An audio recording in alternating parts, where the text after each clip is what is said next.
The birthday boy has made it to jolly old England, and we are in on a Thursday morning. Hello, everybody. Welcome into Ben and Woods. We lose one birthday boy, world traveler, but we get another birthday boy, world traveler in studio. I'll get to that in just a moment. My name is Ben Higgins. I'm usually not the first voice. I'm not the one who introduces everybody. That job belongs to Stephen Woods, who is celebrating his 50th birthday in Manchester, England, going to see his beloved band Oasis on Saturday night. He missed yesterday's show. We celebrated Woodsy for his birthday. He'll be back on Tuesday. But we had a really fun show. Paulie, you did a good job yesterday in celebrating Woods, our executive producer. Likewise. Paulie Rindle right there. Good morning, everybody. Good morning. And joining us in Woods' chair today is another, as I said, world traveler who's been all over the globe just in the last, 2 weeks. My friend, Matt Ginella, who you might have seen in the past on the Golf Channel or with the Fire Pit Collective and now Fire Pit Productions, and is here a giant Padres fan, a Tier 1 who listens to the show, is going to be sitting in all 4 hours this morning. Matty, thank you for coming in. Ben, great to be here. Great to be with you, Paul. Thank you for having me. Like I said in Twitter last night, bit of a dream come true. My fantasy was always to be the play-by-play announcer for the San Diego Padres growing up as a kid. This is probably as close as I'm going to get, I would think. Sitting in Woodsy's chair, what an honor this is. I got to say, you and I talked on the phone yesterday in preparation for today's show, and while it was nice to hear like how excited you were to join us this morning, I thought, you're really blowing this out of proportion. You're like, it is like a life's honor to be with you guys. So like, it's really not. It's really, it shouldn't be. Like, that's actually just kind of sad for you. You're like, I can't believe I'm going to, I think you walked in, I think you took a picture. You're like, this is Stephen Woods' chair. And I'm like, dude, he farts in that chair every morning. Like, it's gross. It's kind of why it's cool though. Like, don't touch any of the pens in here, 'cause he just sits and chews on them. Like, it's not as glorious as it may sound. We're just three guys in the morning talking Padres baseball. But I found out just this morning that Maddie's birthday was yesterday. So happy birthday belated to you, Maddie Janella. Thank you. Yeah, appreciate it. And we did get word. Yes, Stephen Woods landed in London, England a few hours ago and just boarded his connecting flight to Manchester. So, and he was sending us pictures throughout his flight. Now, Maddie, you've done a lot of traveling as the travel editor for the Golf Channel around the world playing golf. And I talked about yesterday how I'm not envious of a lot of people, but Maddie is one of the people that I am somewhat envious of his job and what he's done over the years. But yesterday, Woods treated himself. First class ticket on British Airways. Big. And he gets on the plane and sends us a video of his pod that he gets to sit in. Yeah. Him walking down the ramp to the plane, he took a video. Biggest airplane I've ever seen. This plane was massive. I don't think it was the double decker, but it's as big as you get in San Diego. Yeah, exactly. It's the For San largest Diego, plane you'll see at San Diego's you airport. do not see those planes too often. Was it San Diego to London direct? Yeah. Yeah, well, that's a big bird. Yeah, man. And then the pod that he is in first class looked unbelievable. It looked like a little tiny studio apartment, and he looked so comfortable. He had his TV screen right in front of him. Every picture that he sent us had the feet up, completely laying out, stretched out as far as you can get on an airplane for a 9-10 hour flight, whatever it is, straight from San Diego to London. And then we saw the menu and the gourmet meal that he was presented with for his flight, and his amuse-bouche. Yes, his cocktail, his Highland Sling that he enjoyed on the plane, and then they set up an entire bed for him. They tucked him in, he was being put to bed by his parents. He said, before they even took off, you sit down, you're starting to get situated, and they're like, "Oh, would you like a water or anything?" Like the first question they asked was, "Would you like a pair of pajamas?" And he's like, and he turned him down, didn't he? What? Yeah, he said he did. He should have said yes, but he's like, no, I'm not very comfortable. And we're like, well, you should have been in pajamas. They offered you them. Always yes. If you're on a big bird and you can lay down, and I think he had mentioned possible Xanax or something, but you've got to sleep on that first leg and you're going that direction. You've got to book as many hours as you can, and then you got to fight through on the other end to beat the jet lag. You have to fight through and stay up no matter what. If you take a nap, you're dead. So He's not experienced enough to know any of these things, and he'll struggle a little bit, I think, over the next couple of days. But pure adrenaline will likely keep him going. I just worry when he comes back on Tuesday, when it all hits him, the jet lag, the lack he's gonna of be a sleep, zombie. the concerts and everything, and we get him sitting in this chair on Tuesday morning. He's going to be a complete zombie. But you've been traveling. I try to follow all your social media accounts. As far as I can tell, you've been to Ireland, Florida, Washington, and this is just in the last couple of weeks, right, Maddie? I bet this is my 7th day at home in the last 7 weeks.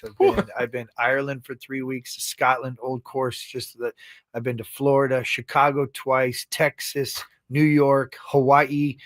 Going in every different direction. So different time zones. So that's the whole thing is when you're traveling, I bank as many hours of sleep as you can. You just grab a few things. And then when you hit the ground, you gotta adjust right to that time zone and fight through and don't even think about what it is of where you are. And you got to go, that was kind of Now, what's the split on all that travel?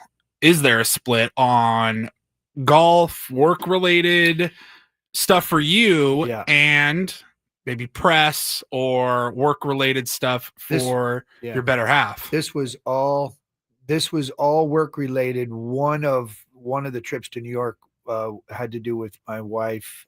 So that was 2 or 3 days. But for the rest, even when I'm traveling and playing golf, that is work. But I went to the Old Course, didn't even take the clubs out. I went to Stream Song in Florida, didn't even take the clubs out. So I'm not playing as much as people think I do. And a lot of times I'm documenting the actual build of the golf courses. In some cases, they're still sand or dirt. They're in the process of being built. So I went to Hawaii 3 days, stayed at Turtle Bay, and never put shorts on, never even got in the water. So I at the last minute, I just sort of I dream of this glamorous life. No. You realize the reality when you're working is you don't get to enjoy all the fun things. You're at vacation destinations, but you're not on vacation. So you can't really indulge in everything you're kind of imagining in your mind's eye. Yeah. And the 3 weeks in Ireland, I actually had my wife, my daughter, and my son. We were doing family golf travel. We were doing kind of a family travel show in conjunction with Tourism Ireland. And that was a lot of fun for me, given the fact I used to do it by myself as a single guy, and now to be able to do it with my family, that was kind of an ultimate dream come true. I overcooked the itinerary. They looked at me like I had 5 heads. Like, are we really going to keep moving at this pace? And I was like, yeah, probably need to adjust for the family travel. Now, you mentioned your better half, Katie Ginella, and we talked about it a little bit on the show yesterday. But if you're unaware out there, Maddie's wife, Katie, is one of the stars of Bravo's Real Housewives of Orange County, which is beginning her 2nd season. Now, the show's been on for 19 years, 19 seasons now. So the OG, Orange County is the original. The OC is the OG of that program. Yeah. And Maddie, get a little bit closer to that mic there. There you go. So she has joined the cast for these last 2 seasons, which means, of course, you have also joined the cast, at least tangentially, for the Real Housewives of Orange County. And we'll talk about this a little bit later because I have a lot of questions just about what that is like and what the reality is of living on reality television. But in case anyone's wondering, Maddie has been experiencing that for the last year plus now. Yeah, I mean, my wife is experiencing it, and I have to watch my poor wife experience it, and that hurts the heart and the soul because she actually has a heart and a soul. And people have asked, why'd you do that? And we say, well, it seemed like a good idea. We kind of knew what we were getting ourselves into, except for we had no idea what we're getting ourselves into. It has, at this point. I am in full support of my wife. I haven't watched an actual episode since season 1, episode 4. I can't actually. That's amazing. I can't do it. I mean, it's a hugely popular national television show that you could anytime, and you just say, you know what, I can't watch it. No, I can't. I've watched my wife live it, and in real time, and the idea of having to relive it and watching her do that, it is gutting. It's devastating because again, it's, a lot of tears. It's you'd like to think it would be more fun. You'd like to think that there would be more fun involved. You'd like to think that these castmates or these other women would take a little more time to try to get to know her or have fun, because she's fun. She's cool. I love I'm biased, but I love my wife. She's fun. We have a great time. She's funny. We laugh out loud all the time. And for whatever reason, I don't know why, but they don't like her. It's fascinating to me, and we'll explore it a little bit this morning. But actually, the real reason that I have Maddie in, and I think he's a great fit for filling in for Woods today, is that Maddie is a diehard Padres fan. But you didn't grow up here in San Diego, so explain how you became, growing up in the Bay Area, a Padres fan from a very young age. Not in your family, they weren't Padres fans either. No, I mean, I grew up NorCal. We were a big 49er family. We've got roots into the ownership. Actually, my grandfather was one of the bit owners way back when, and that was our 49ers were, I think, we went to games. That was our deal. My dad didn't go to a lot of Giants games, and we lived an hour north of San Francisco in Santa Rosa, and Candlestick Park wasn't a great place to go see a baseball game, especially back then. So I'm dealing with now with my 8-year-old, my son Bandon, where, he likes the Yankees. He likes Aaron Judge. He likes the Braves because my wife is from Atlanta. He'll glom on to players and different team. Now I cut the line at the Dodgers. I said, you cannot, he likes Ohtani. I'm like, okay, but we cannot be a Dodger. Like, it's just not going to happen. As a kid, I started liking the Padres because Nettles and Gossage were guys that I liked, and they came to the Padres, and then obviously Tony Gwynn, and then 84 happened. In 1982, I got on the field for opening day, Padres Giants. My buddy Dan Culbertson, who went on to be a bat boy for the Giants, his dad was a San Francisco police officer. We got on the field in one of those makeshift boxes down there. And I was wearing a Padre hat, and Terry Kennedy walked over and put a ball in my glove on his way back into the dugout. And there was little things that solidified my fandom. And then obviously in 84, I remember the comeback and, that whole team. And then I was diehard at that point. And I went to every, went on to go to Sports Illustrated. 1998, I was at every World Series game, 0 for 4, watched Tony Gwynn hit that home run in Yankee Stadium. I mean, I live and die the Padres, and on the East Coast there for a while during a stretch of some bad teams and the East Coast time zone. I really felt, I was falling out of it, right? I wasn't able to keep track. I wasn't, they weren't worth a follow at that time. It was kind of fading. I come back to the West Coast, Seidler, the momentum, the players, my son falling back in love with baseball. Now I'm back in, full force. A couple of our tier ones also remember that just a couple of years ago, you did a podcast series on Tony Gwynn, which was pretty amazing. I mean, talk about, what went into that. You did a lot of interviews and set it up. It's a really good listen if anyone hasn't been able to catch it yet.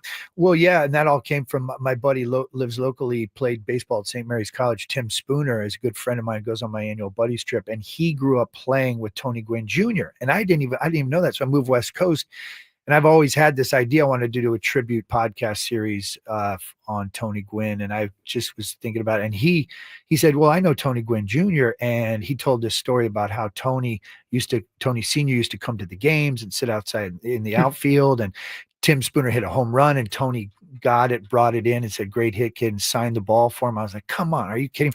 Which led to me getting Tony Gwynn Jr., which led to me, I got Maddox, I got Smoltz, I got Sandberg, I got Ken Griffey Jr., I got Trevor Hoffman, I got Tom Verducci, I got all these different people talking about the life and legacy of Tony through a narrative thread of Tony Gwynn Jr., having him be his father and mentor in life. It was just, And I love that story from Tim about Tony as a parent, Tony Sr. watching Tony Jr. play. Yeah. Because it was so relatable as a parent, not really being able to sit there right behind in the stands, and Tony would kind of hide off in the distance and watch, Tony Jr. play, but not right up close. But he was always there, just kind of keeping an eye on what was going, at least when he could, obviously with his baseball schedule and everything that was going on, but had those same anxieties that we all do as a parent watching his kid grow up, become a really good baseball player and eventually make it to the major leagues himself. And now, of course, sitting in that chair where you sit, I mean, when he's not traveling 92% of the time with the team, but occasionally sitting in that chair where you sit as our afternoon host here on 97.3 The Fan. Which is amazing. And, talking about Tony Gwynn, one of my biggest regrets in my life is I didn't get the chance to meet Tony Gwynn, and I haven't met Joe Montana, right? Those are the two. But now, and I just think about, that what a gift he was, Tony Gwynn, to this city, to this franchise, to the game of baseball. You from a Padres fan, you wish he would have had more exposure and notoriety for his greatness as a player. But being in a small market at that time, I just don't, and without social media, I don't think people appreciate him enough, not only for what he did on the field, but for what he did off the field and for this community in general. Sure. And turning down the Indians offer, and Tony Gwynn Jr. being like, "What are you doing, Dad? How you not take it?" But then stayed with this franchise. It's just, he's a gift. He's a gem. One thing that has been true is, I've been a sportscaster now in San Diego for more than 25 years. And growing up here, I've had the chance to meet some of my idols and interview them, and even become, somewhat acquainted and friends with some of them. And as they always say, never meet your idols, because, well, honestly, they're just real people. They have, strengths and weaknesses. They have flaws, and, you kind of get a little disillusioned when you get to know these people up close. And that, for the most part, has been true.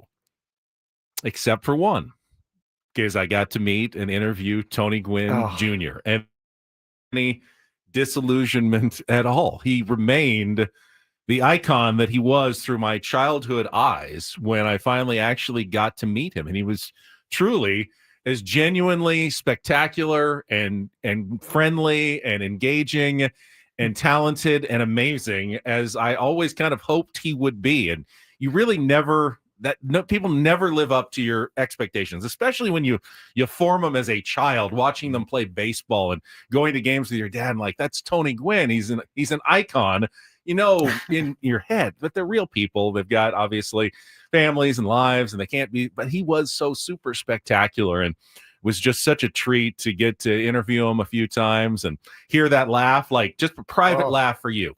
I mean, everyone's heard Tony laugh a million times, but when you say something and he laughs and he's just laughing at you, and that's it, it's just kind of, you're passing a conversation.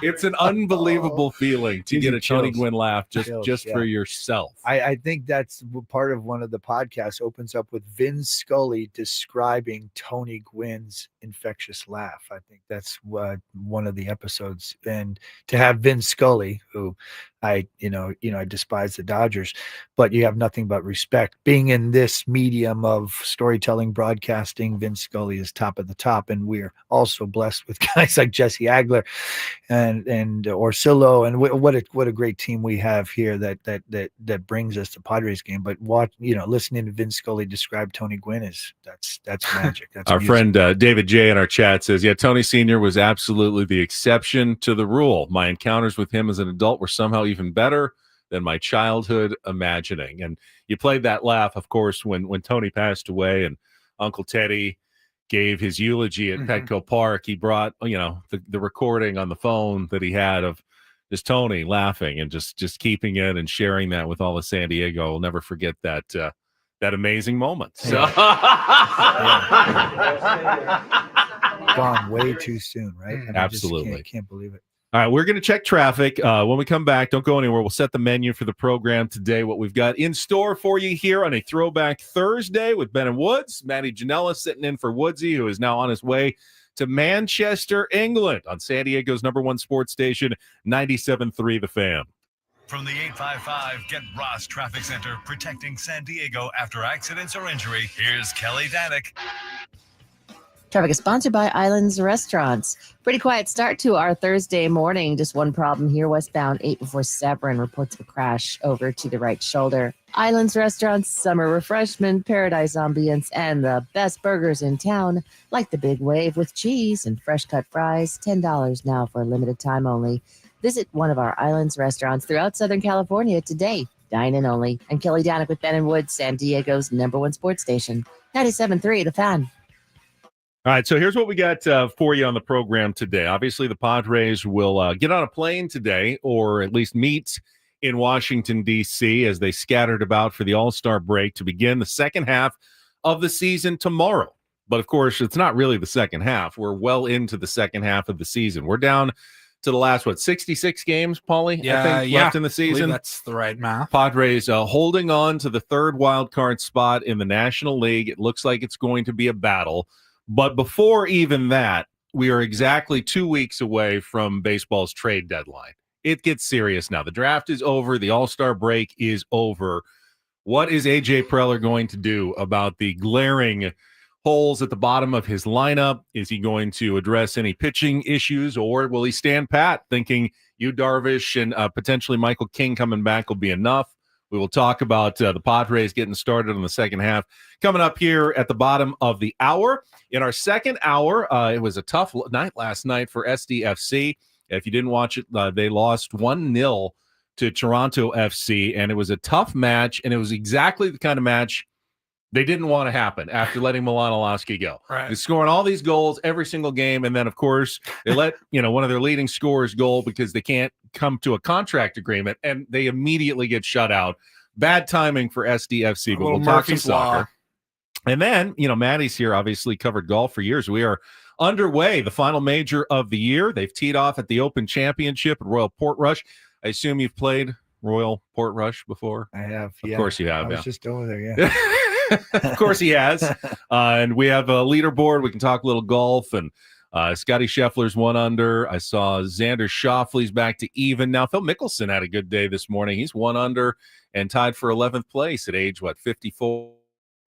55 now, so we can get a little golf talk in with Maddie in, and then we'll get all our regular features on a Thursday, including Don't Do This and a little Real or Fake for a chance to qualify for our grand prize trip to Las Vegas coming up in our 8 o'clock hour as well. And we've got another pair of Rick Springfield tickets for his 80s show coming to Front Wave Arena to give out in the second half of the program.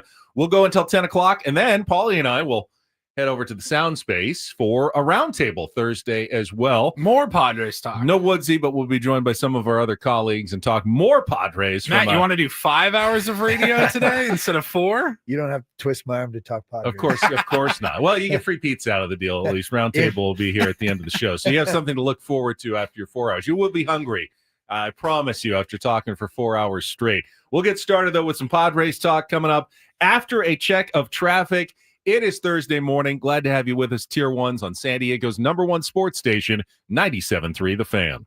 Gambling problem? Call 1-800-GAMBLER. GEGE 000-466. For a full list of games and rules, play at 7 Mile Casino. Visit 7milecasino.com. 6:24, though, on a Thursday morning. If you wanted to, you could head down to 7 Mile Casino. It's one of San Diego's 24/7 spots. It's my favorite card room. I didn't know about 7 Mile Casino until a few years ago when Woodsy and I were introduced. I had passed it on the freeway a few times, looked over there, thought, it can't be great, right? I'd know about it if it was. And then I walked in and I go, this place is spectacular. It's comfortable. It's upscale.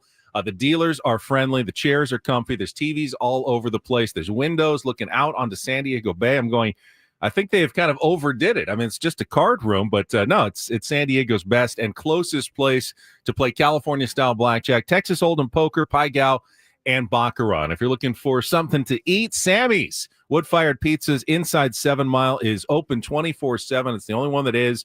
You got the 24/7 players menu. If you're hungry at any time of the day, hook you up with a great meal while you're playing cards or just enjoy their patio out there, again, looking out over Coronado, Silver Strand. Really nice place. I have had a ton of fun at 7 Mile over the years. Really want you to make it your card place as well. So check it out either today or head over this weekend for their award-winning brunch Saturdays and Sundays from 9 a.m. to 3 p.m. at 7 Mile Casino, just 7 minutes from downtown.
Hey players, things are about to get real here in San Diego. Introducing the all-new Hamul Casino Resort. With a 200-room hotel tower, exciting new eats and drinks, plenty of new places to play, and a luxe spa and salon. Hello, rooftop pool and deck. It's where players can play their hearts out and enjoy all the perks that come with it. It gets real this summer at the all-new Hamul Casino Resort, the players' place.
For you for the first 3 games of the second half of the Padres season, at least on the Padres side of the equation. Welcome back. It's Ben and Woods with Matt Janella sitting in for Woodsy as he makes his way to England for his Oasis concert and his 50th birthday on Saturday. Yes, Mike Schilt announced yesterday or made it known that the Padres will begin the first half of the season with Dylan Cease on the mound tomorrow against the Washington Nationals. And then it'll be Yu Darvish on Saturday. And Nick Pivetta, who, of course, has been the team's best starter all season, will pitch on Sunday. And I would imagine that Nick Pivetta, who pitched on Sunday, they wanted to make sure he got at least a little bit of a break. You know, he'll have 1 week essentially between starts, but not really an all-star break, just like an extra day or two to, you know, get his arm ready for the second half. But honestly, guys, they can't afford to not have Nick Pivetta take the mound as many times as possible since he's been by far the most consistent starter they've had this season. I think it was, to me, when I saw the reports of who was going this weekend, it's clearly they're trying to give the younger guys, the guys with less experience, the Bergerts, the Koleks, the Vasquezes, as much of a break as they possibly can. Yeah, Vasquez getting a nice like chunk 10, 11, yeah, 12 he'll days get like a almost. 10, 11-day rest, which does, it makes sense as a veteran arm that those guys probably need more of, you know, a reset here before the second half of the season. But with Dylan Cease going on Friday, tomorrow, to me, there's no more pivotal player for the second half of the season. I mean, you can make an argument, get Tatis going. He's going to have the biggest impact on the team if he's hot, Matty, clearly. But Dylan Cease was maybe the most disappointing Padre who was healthy in the first half of the year. 3-9 record just wasn't what we expect from Dylan Cease. But it wasn't so far off that you can't dream on Dylan Cease also getting locked in for a couple of months and being the anchor of the rotation that could make a giant difference in a stretch run and a playoff drive. Been disappointing to say the least. Obviously, everybody's feeling it, and there was talk of trading him, and the idea that if he had been traded and had that record, you'd be like, oh, we traded him at the right time. He's got to make a case for himself now as to why he wasn't traded. Like, he needs to be the Dylan Cease that everybody hopes he was going to be. But I also think we need Jackson Merrill to snap out. We go as Toddy goes or Manny goes, but I do think that Jackson Merrill going into that slump at that time, this to me has been one of the biggest disappointments in, it's a sophomore season. I get it. But we need it when he's having fun, when he's playing well, when he's, that just spreads. I think that's the momentum they rode last year. And of course, he hits the 2 home runs on Saturday, and then we go right into a 5-day break. Right when he breaks out of it. Nobody on the planet wanted to play more than Jackson Merrill, I'm guessing, this week. Yeah, that's if he gets going, that to me is part of the engine. Padres also did make a roster move yesterday, reactivating Gavin Sheets off the paternity list, which means Luis Campusano, once again, the revolving door back to El Paso. And you'd think one of these times Luis Campusano would visit the Padres that, he'd get a hit. No, now 0 for 27 this season for Luis Campusano. And it's hard to picture a path forward that involves Luis Campusano becoming a regular position player or even a regular DH now for the San Diego Padres. He's going to need a change of scenery at some point. The problem here, Matty, is that there's nothing that the Padres are going to be able to really get for Luis Campusano. There'll be other teams that are interested in, a potential project, a catcher who can, has hit in the big leagues before, and they'll go, yeah, I mean, whatever the Padres were doing wrong, we will try to fix this and, get Luis Campusano going. We could have an absolute steal on our hands, but that's the worst case scenario for the Padres. Imagine if they sent Luis Campusano to another team for a single-A prospect of little note, because that's all you're going to get for him. And then all of a sudden, Luis Campusano figures it out in another organization and becomes an everyday catcher who's hitting, 280 with, 20 home runs. And you go, well, that looks terrible for the San Diego Padres if he goes somewhere else and succeeds as well. He's kind of putting the Padres in a bad situation here. I don't have any. I say let him go, trade him. How many times do you give a guy a chance to come up and make an impact? It's not working. So. I know there's a part of the fan base, at least, that's saying, hey, you're not giving him a real chance, though. Okay. You're letting him come up and get a spot start here, a pinch hit there. It's hard to get going at all with that. I agree with that take, Paul. And so do I. But at the same time, can you throw him out there to say catch 5 times in a week? And if he continues to go, hit 0 or something close to 0, and he doesn't have the trust of the coaching staff to catch, and you're in a pennant race, you can't just let him go out there and sink or swim at this point in the season. I mean, maybe you could have done it earlier in the year. You could have done it in May and really given him that opportunity, but that ship has sailed. You can't just let Luis Campusano in the middle of you're half game up on a playoff spot. And if it doesn't work out and you're committing yourself, hey, no matter what, we are giving him 2 weeks where he's going to start at least, 2 out of every 3 games behind the plate, maybe DH the other day. We're going to give him a chance to get going. And then what happens in those 2 weeks when you go, 4-8 and you fall 3 games out of a playoff spot because you're getting, again, no production out of the bottom of the order? But there's got to be a reason why he hasn't had what is the reason why he hasn't had this chance that he so-called needs to have or deserves to have? What is stopping that from happening? That's my question. I truly believe for whatever reason, and I don't know what the reason is, and they won't.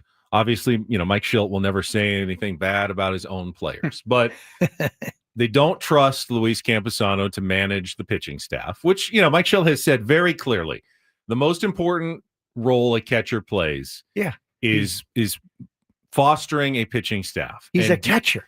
That's part of the deal. It is a part of the deal, and they just don't believe that he's the right person for it. They're throwing out Elias Diaz and Martin Maldonado, who, quite frankly, are not better offensively than 0-0-0 that Luis Campusano. I mean, 0-0-0 is not much worse than what they're getting right now from their actual catchers, which is maybe 2 hits a week, if I'm being honest. I mean, does that sound about right? Like 2 hits a week from catchers. Yeah. It's almost at least an what it feels automatic out. Any time they get a hit, it's almost like you feel like like celebrating, stopping everything and jumping up and down. It's bad. So it must say something, given that they're getting so little out of the catchers they have right now, and they still won't give Luis Campusano a chance. It's never going to happen. Like I said, at least for this year, it feels like that ship has sailed. Yeah. Like maybe if you wanted April or May, give them that 2-week stretch of everyday reps. I don't know that you can experiment a whole lot in these final 66 games of the season. The funny thing is that the reports you hear from El Paso, Luis Campusano is putting in the work, has developed good relationships with the pitchers down there, and of course he hits. He hits, unbelievably. He's got one of the best OPSs in all of AAA. He's just mashing the ball down in El Paso in the Pacific Coast League, but then comes up and faces big league pitchers and nothing. I mean, it kind of defies explanation. You know it's a good hitters league. The pitchers are going to be tougher in the big leagues. You expect a guy not to perform as well, but to go from 1,100 OPS to 0-0-0 doesn't make any sense at all. It really doesn't. Well, it's the big leagues. It's the show.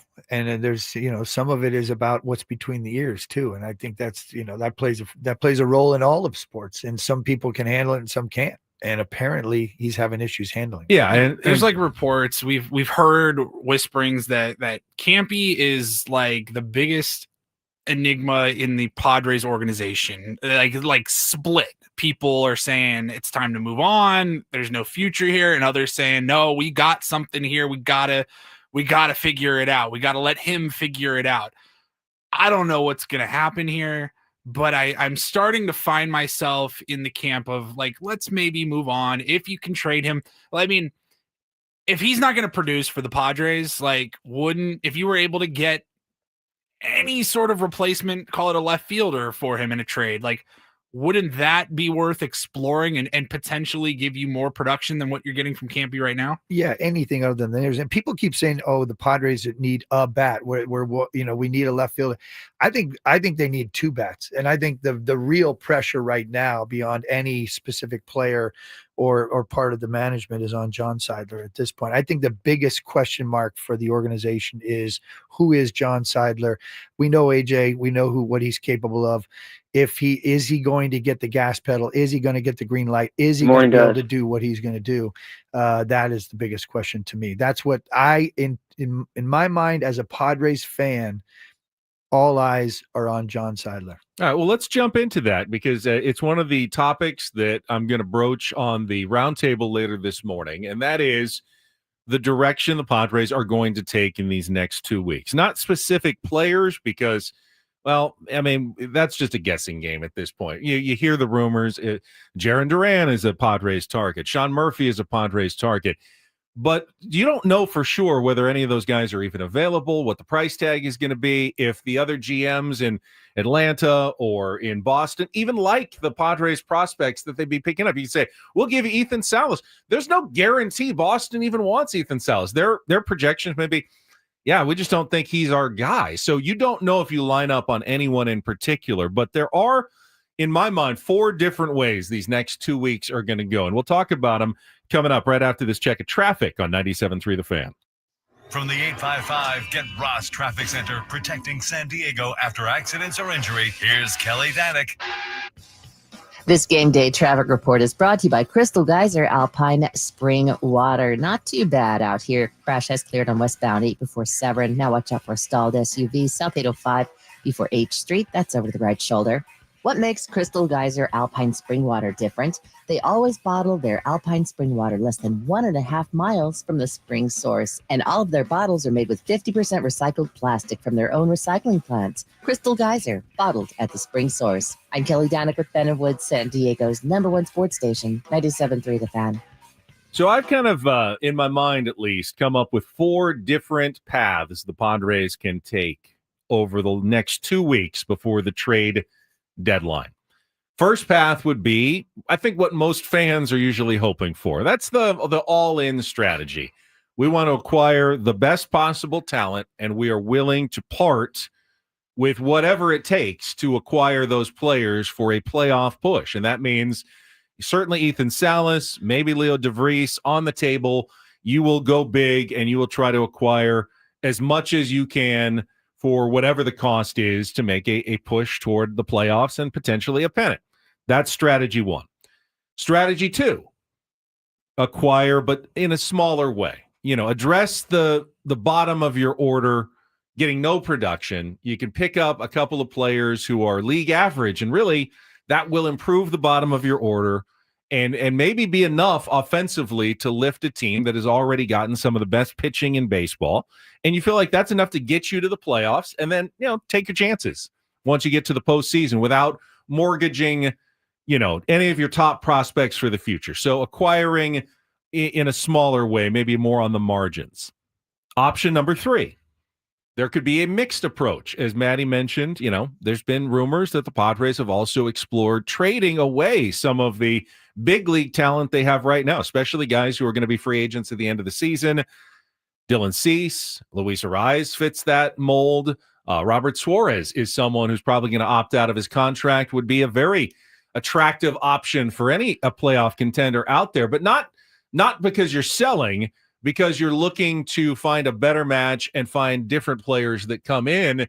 And you may actually, with the cost of the player coming in, offset that with the cost that you're going outwards and not increase payroll that way, but still feel like you're improving your team for a stretch run.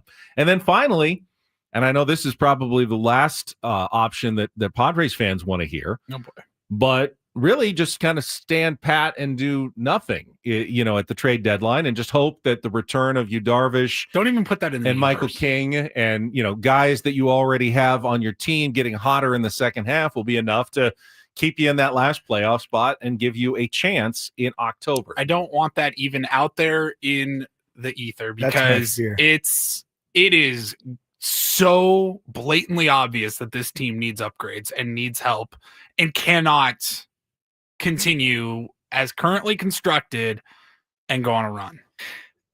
Like I said, I don't personally, I don't see it. This is the big question mark to me. This is where the rubber is meeting the road, hitting the road right now, where if you're John Seidler and if you're looking at this team 8 games above 500, 5.5 games behind the Dodgers, and if you're saying to yourself, I'm about to get essentially trade for 2 starting pitchers, with Darvish and King in theory come start number 3, he'd be, so you're getting 2 starters back. You've had 4 or 5 guys who are underperforming in the first half of the season. You're still 8 games above 500. If Jackson can break out of it, if Tatis can, start being Tatis, and if Ariz can start being Ariz, and Sheets continues to be who he is with Machado being what, my biggest fear is option 4. And I'm just really hoping that's not what's going to transpire. The finances can't be ignored. We don't care as fans, but there's not a single ownership group or front office that won't at least look at where they are financially. And the Padres are right on the cusp of the second luxury tax threshold. Any meaningful acquisitions going to put them into another penalty phase of the luxury tax this year, which will obviously, come with consequences in the future, whether it's draft picks, whether it's financial penalties for going over for a second year and the extra money that you're paying for players just this year.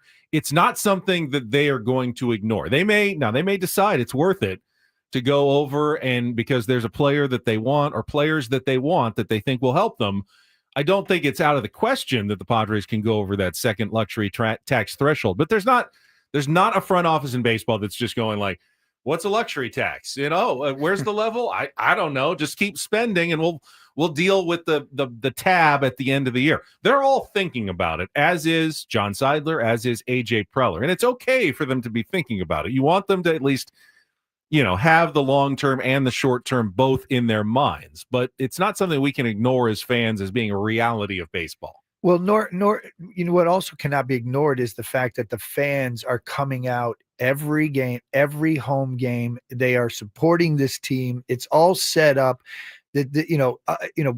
Peter's legacy and what he put into this team, as he was leaving this life. I mean,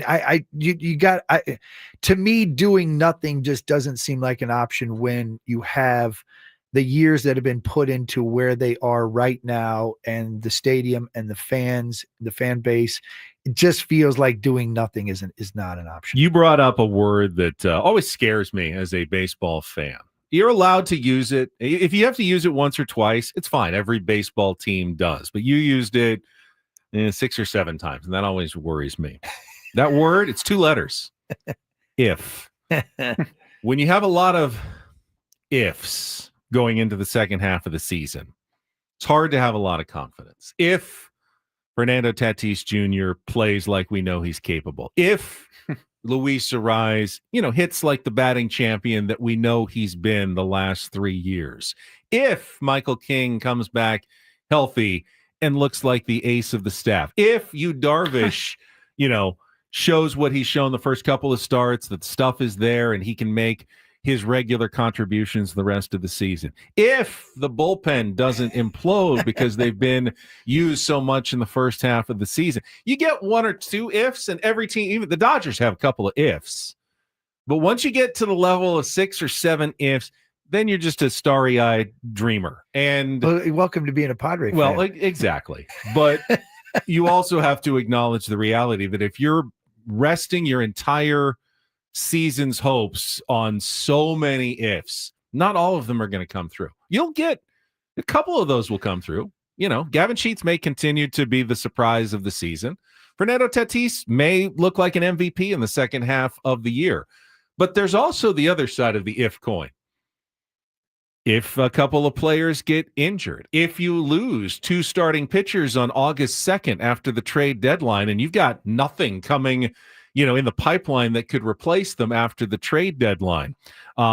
There's also the bad ifs that we never like to think about as fans, but are very much a reality for teams in baseball in August and September. I know I'm being depressing right now. I know you're real. Boy, keep going, man. This is tough. This is tough on my soul. I think ultimately, though, what encourages me ultimately is that. Please get to that part. Is that the San Diego Padres, and you said it, they're 8 games above 500, and they didn't do anything crazy good. I mean, the bullpen was really good, but the start of the season was really good. Yeah, for a couple of weeks, but no one has massively outperformed what we thought they were capable of. In fact, Sheets is the one, but I don't see him just falling off a map. Sheets is profile. I think he's going to hit 270 and going to keep hitting some home runs for you. There's so much room for other guys to get better in the second half. There's room for Tatis to be better. There's room for Arraez to be better. There's room for Dylan Cease to be much better. There's not a lot of room for those guys to get a ton worse. So in that sense, I think you can be somewhat hopeful that at least the ifs are pointed in your direction rather than the other way. Thank you for bringing that back to some sense of positive. All right, we'll come back. Hour number 2. We will talk about SDFC's disappointing night. Don't Do This coming up as well on San Diego's #1 sports station, 97.3 The Fan.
Felt bad for Mikey Varas and Tyler Heaps, the general manager at SDFC yesterday.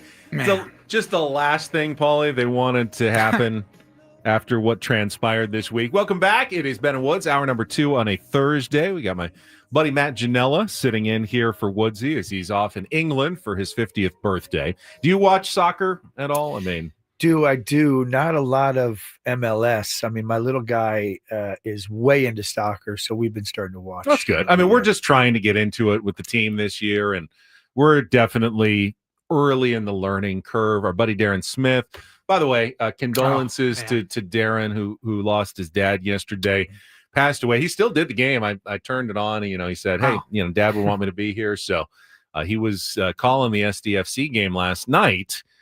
And in the wake of what happened this week, and I am still a novice when it comes to, MLS, salary cap, and loans and transfers in the soccer world. But no one wants to lose one of their leading scorers in the middle of the season because they can't figure out a way to extend the loan for Milan Olaski. 10 goals in 10 games was an absolute injection of life and offense for SDFC when he arrived.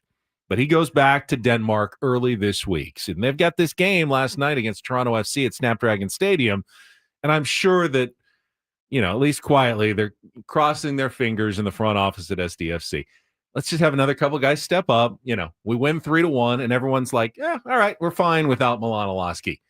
Of course, that doesn't happen. Last night at Snapdragon Stadium, Toronto FC, by the way, it wasn't a full lineup for SDFC last night.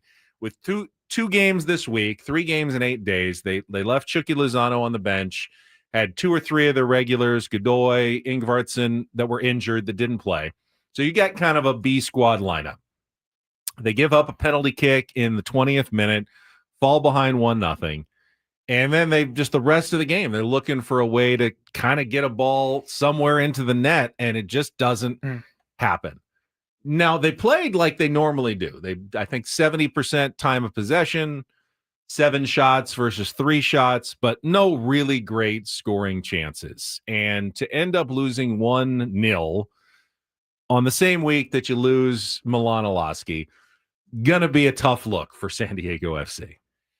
Yeah, I followed them enough to know they're having this incredible first season, doing way better than everybody thought they were going to do. This is obviously, I love the fact that soccer has come to San Diego, but I heard you talking about this yesterday, and what a gut punch to have this great start and then to lose the guy that's, been the hot. Can you imagine? All of a sudden Tatis goes just gone. Away. It's just back. Machado on loan somewhere. Yeah, I don't even know how that. Now, they still have their. Anders Dreyer's been the best player. He's an MVP candidate. He was out there. Didn't really make anything happen. Had one really good chance. I think it was like in the 80-something minute, and had a shot. It was like 1-on-4. So you're thinking, all right, it's probably not going to happen. But kicks the ball, and I saw this happen when I was watching, and it hit the hand. It hit like the arm of one of the defenders for Toronto in the penalty box. And I'm going, is that not a handball? I know I'm a soccer novice, but I'm pretty sure if it hits your hand, your arm in front of the goal, and you're not the goalkeeper, that's a penalty shot. And they didn't even go and review it with the VAR or anything. And they showed a couple of replays, and it looked pretty clear that should be a handball penalty. And San Diego at least would have had a chance for a penalty kick to tie the game and, maybe escape with 1 point. I know you were hoping for the full 3 and the win, especially at home against a Toronto team that hasn't been that good this season, but 1 is better than none. Didn't even get the opportunity for the 1, got 0 points for a 1-0 loss.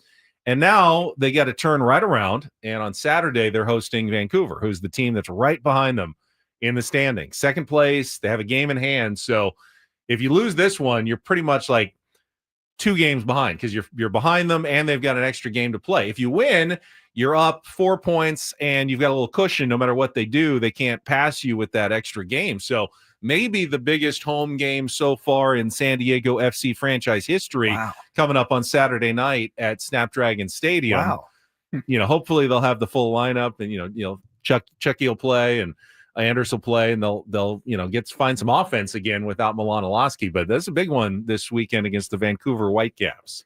I consume all of my soccer through Welcome to Wrexham. That's my There you go. portal into soccer. I watch and it too. I only watch it as the documentary, as the docuseries. I try not to pay attention to what they're actually doing. It's the same way I do Formula One. I only watch Drive to Survive. I wait for them to deliver me those stories in that packaged material, and then I can, binge it, and that's the way I can. Have you finished the current season of Welcome to Wrexham yet? No, I'm sort of midway through. I've just been on the road, So you I'm don't waiting. know whether they get promoted to the championship division of the English I have soccer. a sense. I don't know for sure, but I have a sense. I think they break the record, like three straight promotions, right? Yeah. I mean, that's the way it was trending. It happened like a couple months ago. Talk about spending money on players. This is amazing. Guys that get you to the one level, then they let those guys go. They bring in new guys. I mean, I do find the system fascinating in England, where essentially this would be like if we did this in baseball, it would be like a couple of celebrities, not even a single A baseball team. This would be like buying like an independent, unaffiliated, like the Portland Pickles or something. Like an independent minor league team, and investing a bunch of resources and money, and then they win their league and they get promoted to like low single A, and then they win that league and get promoted to high single A. And then they win that league and get promoted to double A. So, essentially now Wrexham is one league below. So they'd be like triple A now in English soccer. They're in championship.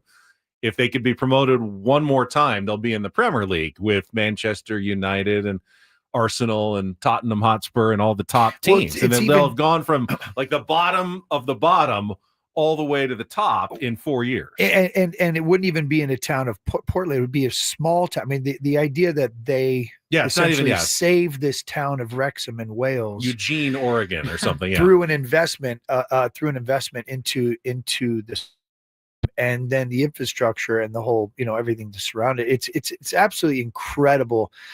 It's incredible storytelling, and the dives into the characters, what I really love, and the graphics and how they deliver the story is what compels me to keep watching and become a fan. I relate it to actually what John Ashworth did at Goat Hill Park all the time.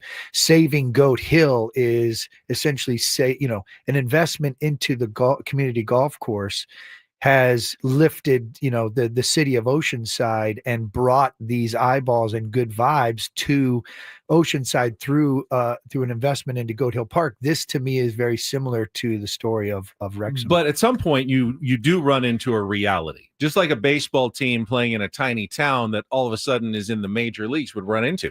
Well, we don't have like a 45,000 seat stadium that, what happens, Wrexham has the race course that they play at, and they've tried to upgrade it a bit, but it's still essentially like a minor league little soccer stadium.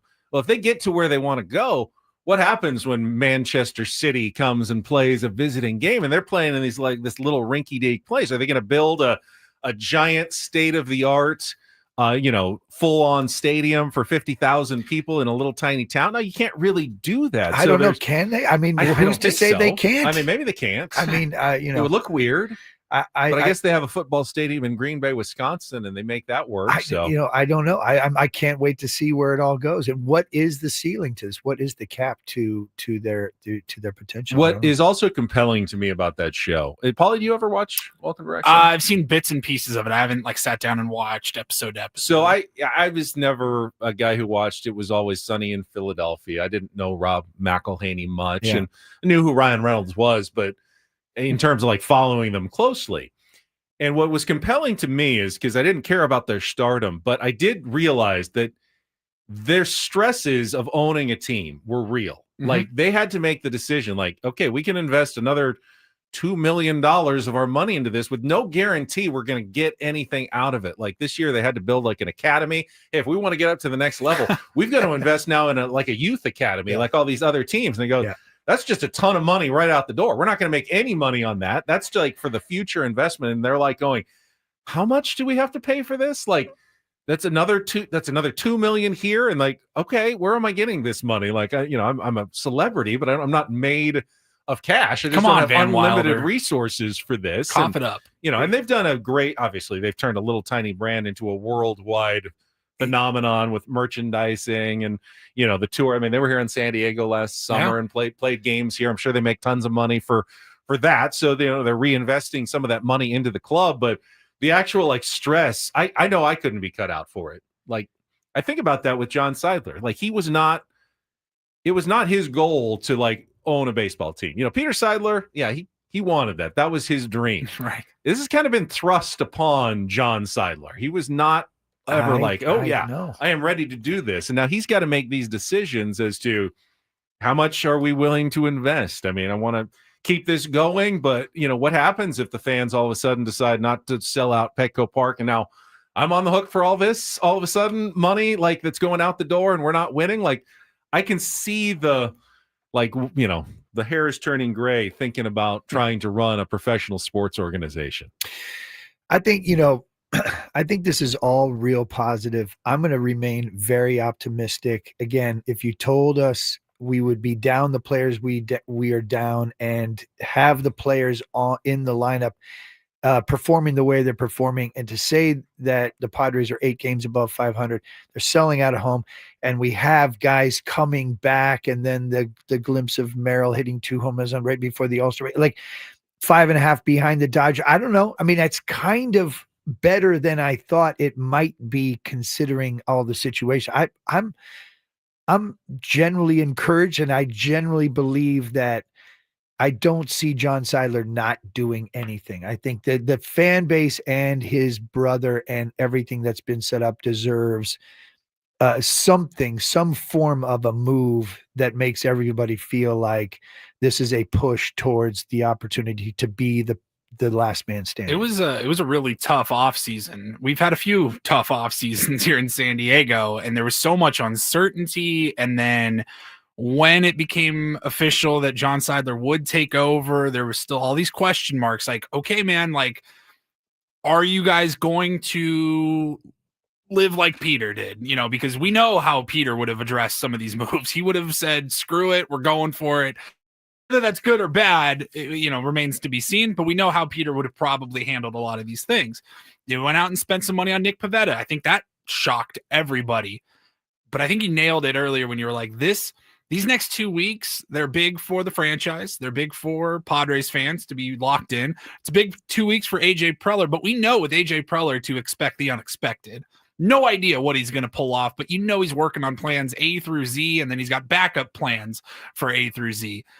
But it's a big 2 weeks for John Seidler, because you can go out and spend some money and just assure this fan base and let everybody know, hey, nothing's changing. We're still going for it. It's unfair, though, to ask John to be Peter, because and let's talk about Peter for just a second.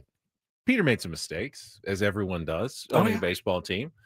I mean, we don't know the full story of, committing all that money to Xander Bogaerts and, the decisions that were made, push the throttle all the way full. But one thing that Peter was so incredible at doing, and no one has replaced it since he's been gone, because no one really can. When he would come on, whether it would be with us or, he spoke, a few times a year at spring training, and his unwavering belief and his positivity that he brought as the head of the Padres organization. One day we will have a parade here in San Diego. And he was the one who I always felt better when he opened his mouth. I really did. As a Padres fan, he was like a warm blanket. Every time he said something, I felt better as a fan. And, I like AJ Preller a lot. We love Mike Schilt. I don't necessarily have that same feeling every time I just feel, but every time Peter said something, I was comforted knowing, as a Padres fan, whatever happens, win or lose, it's going to be okay. He had that way about him that he just made everything feel like it was going to be okay. It was amazing.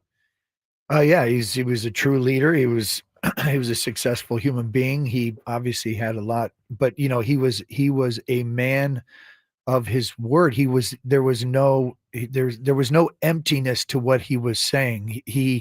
There was commitment and conviction behind his communication that that I think that people, so that's where you build that trust and belief. And whether he was right or wrong or good or bad, he was committed to bringing a parade to San Diego. They lost the Chargers. He doubled down. They've invested in this incredible stadium. He was a gift. Like Tony Gwynn, they don't come through San Diego very often, and with the PS on the jersey, and with all that he has done, I just don't think you cannot keep going down this direction to try to get that parade for him. And by the way, I think we as Padres fans are still better off than almost every other team out there in terms of the leadership and what we have right now. But there has been a subtle change since Peter's been gone. When Peter was here, it was all about the parade. Now it's about putting a team that is, highly competitive every year that has a chance to win a championship, which is honestly what all the other good teams do in baseball. You know that the playoffs are a bit of a crapshoot. You get there and you take your chances. And that's what good winning organizations do. The ones that win the World Series because they get enough bites at the apple in October. Mm-hmm. Eventually, they have a really good month and they win the championship. But the Padres have kind of gone to that method. We heard Eric Grupner talk about, we are committed to every year putting a team that makes the city proud, that, competes for a playoff spot, competes for a championship. But it's a slightly different message than Peter's, which was, we're just plugging along until we get that parade here in San Diego. And I don't know why it makes a difference to me, because honestly, the good teams do what the Padres are doing now, but it just feels slightly different to me. I mean, Peter had a little version of a Mark Cuban to him in terms of like he was one of the faces of the organization. I don't see John Seidler being a face of the organization, but I think the big question to me is, will John give? Because in AJ, we do trust at some point that that's the way this goes. And Mike Schilt is obviously a fantastic manager, and I believe in him, and I think we believe in him, and I think the players believe in him. So the question to me is, does AJ have a budget and wiggle room and the gas pedal to do whatever it is that he thinks he needs to do? Because at the end of the day, John Seidler doesn't need to do anything other than, he doesn't need to be the face. He doesn't need to be talking about Brady. He doesn't need to give us that hope. He just needs to give AJ and Schilt the hope. By the way, and John hasn't done a single thing wrong since taking over the Padres. Not a single thing. Now, is he as upfront and open and out there as Peter? No. Does he have to be? Absolutely not. We got enough of those. But yeah, I mean, you should not have any doubts at this point. But we'll find out a lot in the next couple of weeks. We really will. I was gonna say maybe the first real test, or you can call it, like the Pavetta, like some of the first test in the offseason. Sure. He added some pieces that were very much needed. Yeah. So this is maybe the second test, but it's a big test. These next 2 weeks will really determine the rest of the season. We will see. All right, we're going to take a timeout. When we come back, don't do this. Are the LA Dodgers stealing MFers, Ben and Woods' bits? Are they listening to this show for content ideas? It's really seems we like already know they stole your voice during the offseason for their Blake Snell promo. They clearly listened to this program. We'll tell you why. Maybe in particular. We have the evidence quite clearly from the All-Star game coming up next here after traffic on San Diego's #1 sports station, 97.3 The Fan.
Hey players, things are about to get real here in San Diego.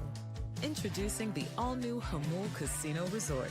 With a 200-room hotel tower, exciting new eats and drinks, plenty of new places to play, and a luxe spa and salon. Hello, rooftop pool and deck. It's where players can play their hearts out and enjoy all the perks that come with it.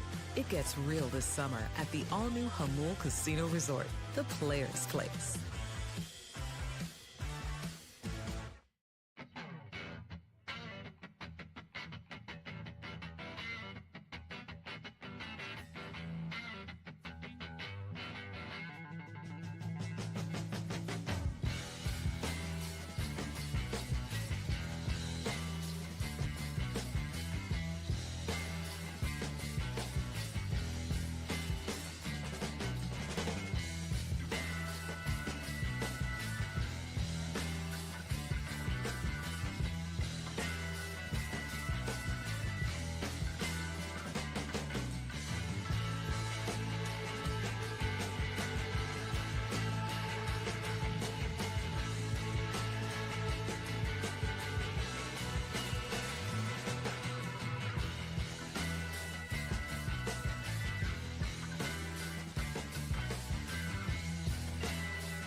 Hey players, things are about to get real here in San Diego. Introducing the all-new Jamul Casino Resort. With a 200-room hotel tower, exciting new eats and drinks, plenty of new places to play, and a luxe spa and salon. Boys Don't Do This is brought to you by Trust and Will. Don't.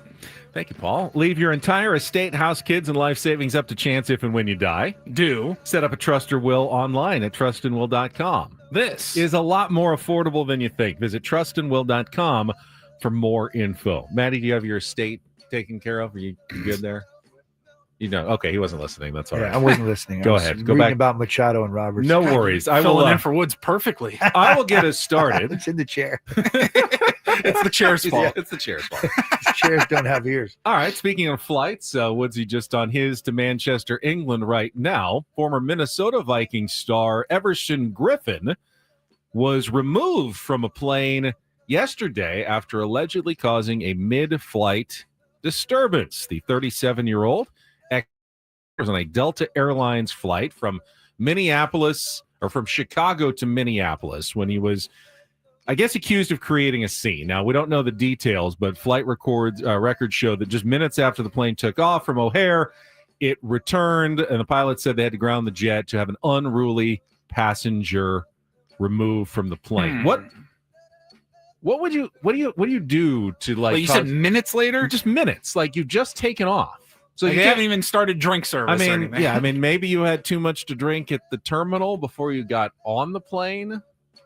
I guess it's so foreign to me. Not certainly causing the scene. I'm certainly willing to have a drink or two, but when I do, if I get on a plane, then I'm just falling asleep in my seat. I'm not creating a disturbance, so I don't know like, exactly. Nobody can move for the first 20 minutes of a flight anyway. So like, what really just can happen? Wouldn't put a seatbelt on, like. You wouldn't put a seat back up in the fully locked and upright position. He said, F your airplane mode. I'm keeping my phone on. I've seen people freak out on planes. I always get so embarrassed because it's happened to me a bunch of times. It happened to me on the way to Philly. I get on the plane, and for whatever reason, my seat, and I didn't realize it, is not in the fully upright and locked position. Either I accidentally like elbowed the button or something, or the person before had it slightly back. And you feel like those seats are already so upright. I must be fully upright. So you're ready to go. You're smiling. They're coming and doing their announcements and their safety instructions. And the flight attendant comes and goes, sir, you need to put your seat up. And I'm like, me? But I didn't put my seat back. And then I realized, oh, it is back. And then I feel so embarrassed. Well, you're so big that seat can't even support you. It just gives way to your head. So I was so jealous of Woods in his first class flight with all the room he could possibly ever want. Yeah, but no jammies. He went no jammies. He didn't go jammies. Got to get the jammies. He did go with the sea bass as his entree. Saw that, the Chilean sea bass. Yeah. He had a salad. He was a little afraid to order fish on the flight because of the movie Airplane. I can't even believe serving fish on a plane is even legal. The stinking up of the plane, like that just seems like a really bad. I mean, this was he had a lot of seafood options. Yeah, the prawns, salmon. Sea bass. I would not eat. There was a lobster roll, just anytime snack on the menu. Oh. No crustaceans on a plane. That's not sure what altitude plane food. No, it looked some sort of mousse. It looked like he had for dessert. Yeah. That's a recipe. Then they had the high end. Now, I mean, Everson Griffin could have been in trouble on first class if that's what he was doing because they have the high end options. I told Woods, get yourself a Johnny Walker Blue. I mean, they're offering it on the flight. Have a nice scotch. Knock one down, as soon as you get on the flight and get into it. I would do scotch over all of those food options in a heartbeat. I would, and then I'd do the jammies, and I would do a Xanax, and then you're done. I'll see you in London. You fit in that chair better than you think. Yeah.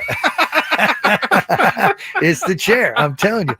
I will take a little Ambien and then open up Amazon on your phone and let's just see what you order because those are fun Woods games to play. When Woods surprisingly orders something that he didn't realize that he ordered, that's always a good story. I will disinfect after being out of this chair for sure. There's a good layer of stuff here on these arms. Over there. All right, Paulie. How are the Dodgers doing this again? I don't know, man. I guess I won't be so egotistical to just assume that the Dodgers and their front office or their social media team or anybody is listening to our show on a regular basis. But if you, the tier ones, have been with us for any length of time, you know that on Tuesday mornings during the baseball season, we have one Jesse Agler on the show. And one of our longest running bits on Ben and Woods is the Incorporator. Now, you know the Incorporator, Matty? Of course I do. Are you kidding me? We did not come up with the Incorporator, but I hadn't heard it regularly done anywhere else like this in Southern California until Jesse Agler started doing it every Tuesday night during the Padres games. So I was a little confused, Benny, when you sent over this clip from @Dodgers with featuring Dave Roberts, they're doing some bits at the All-Star game. Take a listen. I've got two words that they want me to work into a press conference. Actual press conference. So I'm going to work them in. Sweet potato and starfish. Interesting. So now there's the video of Dave Roberts walking up to the podium. Well, you know what? I was hoping we didn't have a home run swing off. And then obviously Eugenio got hit in the hand. So I had to replace him with my starfish, Kyle Stowers. That's his new nickname, Starfish. Okay. What was your favorite takeaway from this weekend? Well, I had, so when I come to Atlanta, I got this restaurant that I get my favorite sweet potato. So that was one takeaway that I had, pop in Atlanta and get my favorite meal. You know what? Spending time with the guys. There's more talent in this game, top top to bottom in there. So he goes on, but he worked in sweet potato and starfish. That's so. I'll let you draw your own conclusion. That's disappointing on so many levels. The person who looks the best here is Jesse Agler. Jesse Agler, always. Who obviously does it so much better than Dave was able to do it. Now, Dave's first time trying the incorporator, but a fairly pedestrian effort by the skipper for the National League there. Jesse come Agler, better with that. Jesse Agler is, I said earlier, we are so lucky to have him as our play-by-play announcer. He is, I honestly believe he's a true genius at what he does and how he does it. Incorporator is just one aspect of watching him seamlessly sort of wax poetic and figure it all out. He's the best. I love listening to him. Jesse's brilliant. He's unbelievable. If there's someone better doing what he's doing right now, I can't believe that's possible. All right, finally, a little do this on a Thursday. DD mega doo-doo. And we saw the story earlier this week from the Philadelphia Phillies when they gave Christopher Sanchez his all-star bonus, even though he was snubbed for the team. Well, it's happened again. Despite an excellent first half to the season, Nathan Eovaldi of the Texas Rangers was not selected as an all-star, but the team said, you know what, you're an all-star to us, and they are going to pay out his $100,000 all-star bonus in his contract, even though he didn't make the team because they felt like he deserved to make the team. I was listening to MLB radio this morning for a few minutes. Steve Phillips, who was, former GM of the Mets, and he goes, they're a lot more generous than I would have been. If I was a GM and I didn't have to pay out the $100,000, I wasn't going to be paying out the $100,000. But nowadays, I guess teams feel like it's in their best interest to keep their players happy. And for $100,000, maybe that's chump change for the Texas Rangers to make a good impression on Nathan Eovaldi. Everybody gets $100,000. I mean, it doesn't seem like it's good business if Right. you have it that says you have to be an all-star to get $100,000. But if you're not an all-star, we're still going to give you $100,000. Paulie, do you think Not if we don't finish high in the ratings, but we did really good shows, that Odyssey would say, you know what, we're going to give you your ratings bonus anyway. I know you didn't actually reach it, but we feel like you're doing such a great job. We're going to pay you out your ratings bonuses anyway. I think it'd be more like, hey, you guys actually owe me $1,500 each for second quarter. Pay back. Thanks. And that is don't and do this for a Thursday. Also, can you guys do another round table? That was Don't Do This with Ben and Woods on 97.3 The Fan. For Adam, he's on vacation in He's Florida. back today. He's back today. He's back today? Okay. Yeah, it's fair game to pick on it's Adam fair again. game, no longer on vacay. We do have a roundtable today coming up at 10 o'clock. We got more, though, with Matt Ginella, and I do want to get into a little golf. I know some people roll their eyes whenever I talk about golf. It's a major. It's the last major of the year, and it's, I think, maybe, Maddie, the most fun major of the year. The Open Championship. When people ask me, I've been covering golf 30 years, and they say, which should I go to? I say, a European-based Ryder Cup or an Open Championship.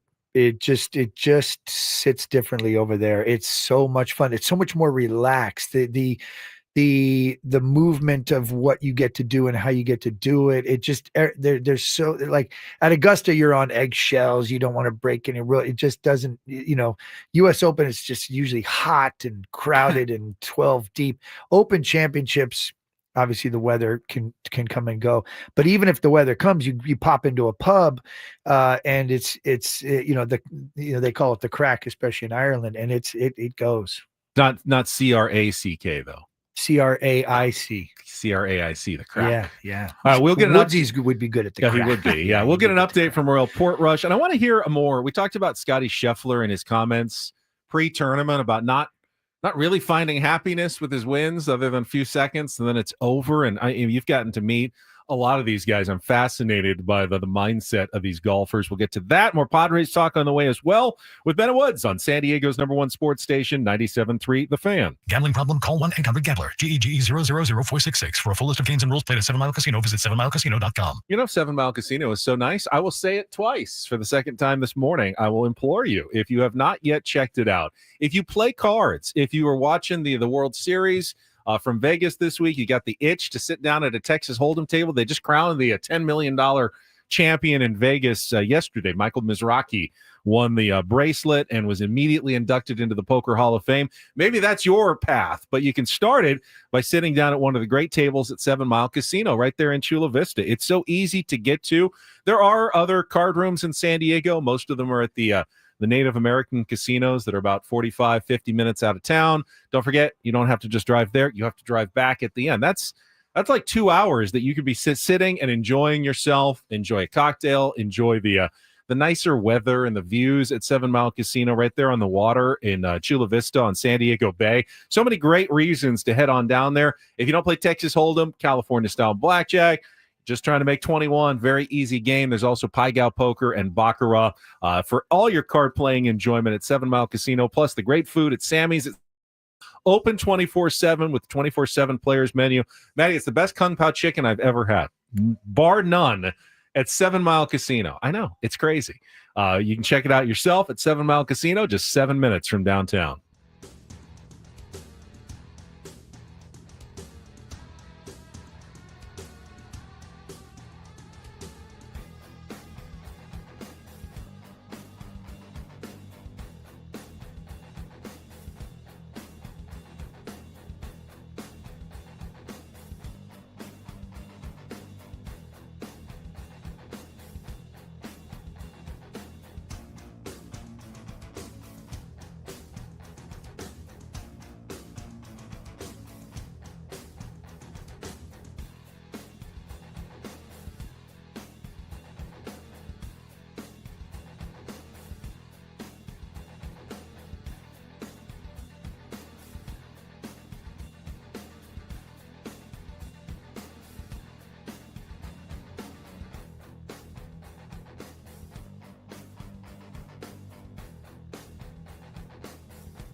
Hey players, things are about to get real here in San Diego.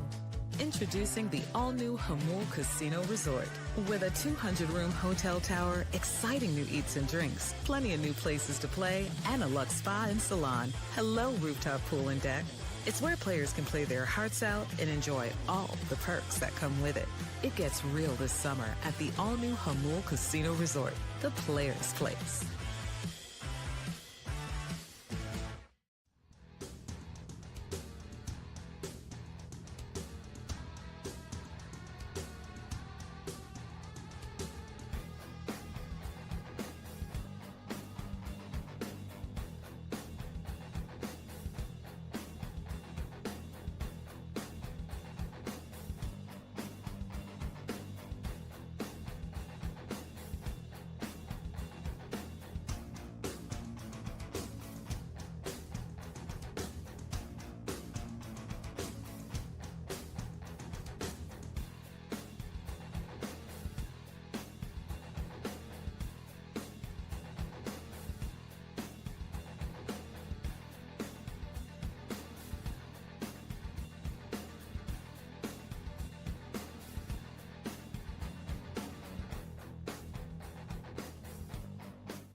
Woods and I were talking yesterday about my spiritual kinship with Scotty Scheffler.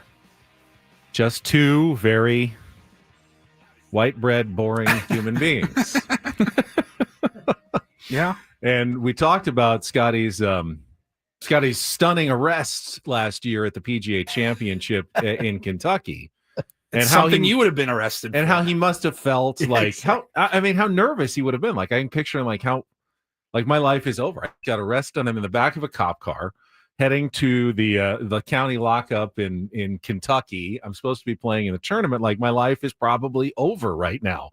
Turned out fine. Obviously, he got out, made his tee time, and played well that day. But like if Ben Higgins was ever going to get arrested, I think there's two options. There's option A, he gets pulled over for like driving the wrong way, trying to get into a golf course.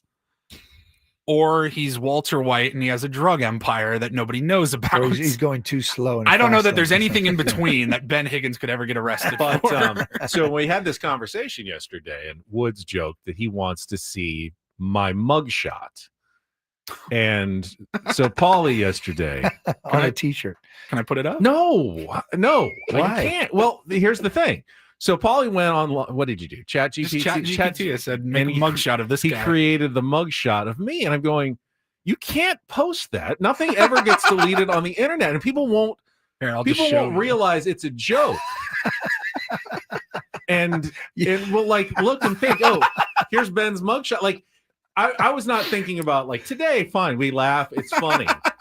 But in 20 years, when someone like Google's Ben Higgins and then this mugshot comes up, they're not going to know that it was like a radio bit. It looks like a real mugshot created by Chat GPT. It made me laugh. I don't know, Benny. I think you're holding on. Let that go. Let it out there. It's the wild. So I said, can you just delete that and delete the whole internet as well, just to be safe? Because I don't want that. I don't want that getting out there. You don't want it out there. I won't do it. Well, pick a different crime at least. Something more fun, like a bank robbery or something. That's more fun. I don't know. I think if you had to be accused of a crime, Maddie, what would you want to be accused of? What do I want to be accused of? Yeah. Like one of those. I think one of those like cool, like Ocean's 11 type, heist, like big, Yeah, well, it'd definitely be a cool heist. I would be totally good getting caught trying to get my wife like the best jewelry. Diamond thief. Like if you're going down, like the Sean Connery, Catherine Zeta-Jones, through the lasers, trying to get to the big jewel that what gets you the most rep in prison? Like like a diamond heist. They're like, oh, that guy's bad. Yeah. I don't know that does it. I would love to be caught on my like 20th diamond heist. You know what I mean? Like I'd have 19 good ones in the books. And then I think if you're like Dexter, like serial killer of other killers sort of thing, that would be pretty gnarly in prison. Yeah. I think so. Get some respect for that. I don't know. He's like a good criminal, a good murderer. I've never met Scotty personally. I assume you've interacted with him a few times. Yeah. All right, we'll give you an update on where Scotty Scheffler is on the leaderboard at the Open Championship, and hear from Maddie about Mr. Scheffler as well after a check traffic here on 97.3 The Fan. From the 855 Get Ross Traffic Center, protecting San Diego after accidents or injury, here's Kelly Danick. Seeing a lot of that usual slowing in usual spots. Very few incidents or accidents. Just this one I need to mention in the North County. This is a collision involving a couple vehicles on the Barham Drive off-ramp, eastbound 78. I'm Kelly Danick with Ben & Wood, San Diego's #1 sports station, 97.3 The Fan. Probably not going to stun everyone that Scotty Scheffler currently 3 under and just 1 shot off the lead through 17 holes at Royal Portrush. So a good start for the tournament favorite at the Open Championship, looking for his 2nd major win of the year and 4th of his career. Said it yesterday, Maddie, would you agree? Undoubtedly the best player in the world right now. I mean, you can make an argument for Rory, but I think Scotty Scheffler is just a step ahead of everybody else. Yeah, and there is no real argument. You could have made an argument for Rory at the start of the season, but after the Masters, obviously Rory's having to figure it out mentally and spiritually to try to figure out where he goes next with his career after winning the career Grand Slam, and he's kind of been vocal about it. But no, Scotty Scheffler is definitely a #1 in the world, and he's got, he doesn't miss. He's got incredible, iron game, and then he's got great short game. I mean, you don't win the Masters without one. You don't compete at the Open Championship without one. So he's got a lot of creativity, a lot of touch, and he's the best that there's doing what he's doing right now. Currently a shot behind a trio of golfers who are all finished with 67s today. Matt Fitzpatrick, Haotong Lee, and Jacob Skov Olesen, who I don't know anything about. No, I've covered the game a long time. No idea. I know he's makes a lefty. me feel better. I know he's a lefty. You knew more than I did. I didn't even know he was a lefty. Yeah. It made me a little sad earlier this week, though, to hear Scotty talking about the lack of happiness he derives from all of his successes on the golf course and how fleeting it is. Because I think we all imagine you get to the top of your field, the top of your profession, you win all these tournaments, you win all this money, and the tournament ends and you feel good about it for a couple of minutes, and then it's like, okay, now what do I do? And he had this long kind of unprompted just stream of consciousness at his press conference before the tournament, and I wanted to get your thoughts on Scotty and his mindset, and if you think that's kind of essential to being such a good at whatever you do, is to have that sort of mindset. I'm not in it for the accolades, I'm not in it for the trophies.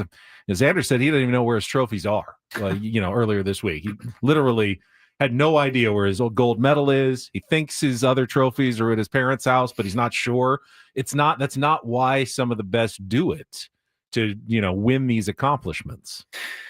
Yeah, a lot to unpack there. I mean, I think first of all, Jason Day, we go to Jason Day's tournament every year, and he's got this beautiful sort of man room complex driving range, and he has this trophy case that is spectacular displays of all of his different trophies and medals, and it's gorgeous. I remember getting a chance to Zoom with Ken Griffey Jr. His backdrop in his office is all of his gold gloves, each individually in their own box and lit up, and the backdrop behind him is all of his gold gloves, and you're like, oh my God, that's cool. Amazing. That's really cool. So if I had trophies and gold, I would definitely want them in a display case and make know where they are at the very least. I think as it relates to Scotty Scheffler, this game, being at the top of any game, whatever the game is, each person has their own way of getting there. And then once you're there, how do you handle the pressure? What is the top of the mountain look like? Only a few people know. Scotty Scheffler is there right now. This is a guy who is very grounded in his family and faith. I remember watching Scotty Scheffler at the Old Course after, at the last 150th Open Championship, and he and Meredith are walking down the fairway 17 back to the Old Course Hotel, and they're walking down the middle of the fairway, and there are guys out there fixing all the divots, putting sand in the divots, and he's literally walking around thanking each one of those people. And he didn't know he thought no one was he didn't think anybody was watching. He wasn't doing it for any other reason other than he was. And I just observed that again. I was like, this guy is just a genuinely good human being. And that I've never heard anything said differently about him. Some people despise losing more than they like winning, right? Like some people are driven by that fear of losing. And I don't know what Scotty Scheffler's, drive is or what gets him there, the motivation to hit the balls, to practice, to prepare. I just think golf can come and go, and it's a brutal sport. And right when you think you have it, you lose it. Tiger Woods tweaked his swing how many times? This is Tiger Woods, 82 wins, 15 major championships, and felt inclined to constantly keep tweaking his swing. We've seen Justin Rowe. We've seen all these guys do a variety of things. I saw Wyndham Clark last year at the Pure Insurance stand up in front of 82 kids, talk about how he had finally gotten control over his anger issues, and he had reset his mind, and that he only now thinks about the next shot can always be the best shot you can hit. And that's the way and it was a beautiful thing that he said to the kids. And then he's, blows up Oakmont's locker room.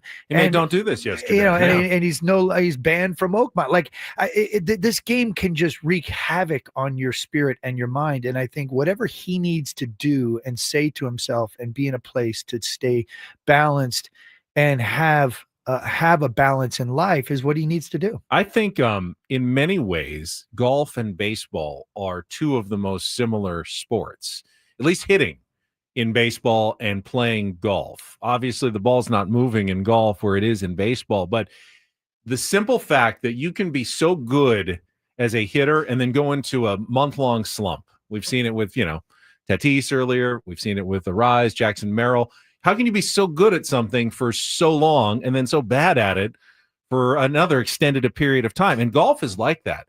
And you locked in, you feel good, like you've got it forever, and then all of a sudden it's gone, and it's like, what did I do differently? You don't even know what you're doing differently. You feel like you're making the exact same swing, and you're not getting the results. And I imagine baseball hitting is that way as well. Well, the other thing is what is happening off the course, off the field, that bleeds its way into results on the course or on the field, right? There's something to be said for that too. And that I think that generally has impact. That was the marvel of Tiger, to find out that all of this other stuff was happening to him off the course and he was still able to maintain that consistency is crazy. I want to get more from Matty. He said he's got a Jack Nicklaus story he wants to share, but when we come back, reset the show, I got to find out about your wife's job a little bit more as well. Oh boy, he's a real house husband. That's coming up next here on The Fan.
Manchester, England, Woods is officially in you.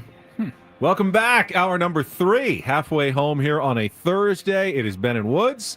Got Paulie here, and we got Matt Ginella sitting in for Woods today. My buddy, formerly from the Golf Channel, now with Fire Pit Productions, talking Padres, talking a little bit of golf. But I want to let everybody in the chat, in our app, in our stream know that if you have a loved one who doesn't really listen to Ben and Woods because they're not sports fans, they're not into the Padres, but do watch a lot of reality television and are a fan of the program, The Real Housewives of Orange County, get them to the radio right now. This would probably be the one segment that they are actually going to want to listen to the Ben and Woods program, because Matty Janella, in addition to all the things he does himself as a great storyteller and broadcaster, also happens to be a real house husband of Orange County for the past 2 seasons on the Bravo network, where his wife, Katie Ginella, was introduced last year as the newest cast member of one of the longest running reality programs on television. And I will admit, I'm coming at this conversation from the outside. Yeah. I'm not a regular watcher of the program. I don't know all the sordid details, but I am beyond curious as to how this all works in reality television. Like how it operates, how your life is on camera and your family is on camera, and then all these events and everything that you do and parties and interactions that you have, and then all the fighting and drama that goes on. I'm stressed out just like hearing you talk about it, and you have to live it for weeks at a time. How did you get into this? And how did Katie get into this, Matt? Yeah, well, it is my wife. It is Real Housewives of, Yes. of Orange County. So just let's be clear that this is my wife is really going through this.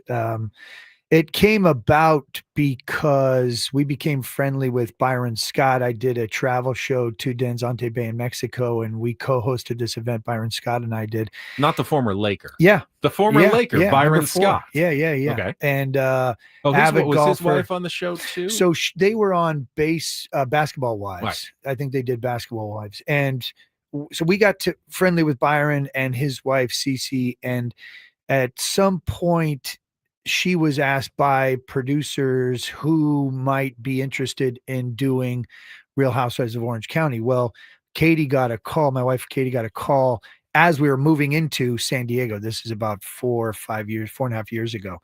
And it was like not the right time. And we're moving into San Diego. It's Orange County. They called back again and again. And actually, we were starting a business with another couple in Orange County. There was talk of us moving there anyway. So we kind of we were migrating north, and another call came. She said, should I would go through the process? Go ahead.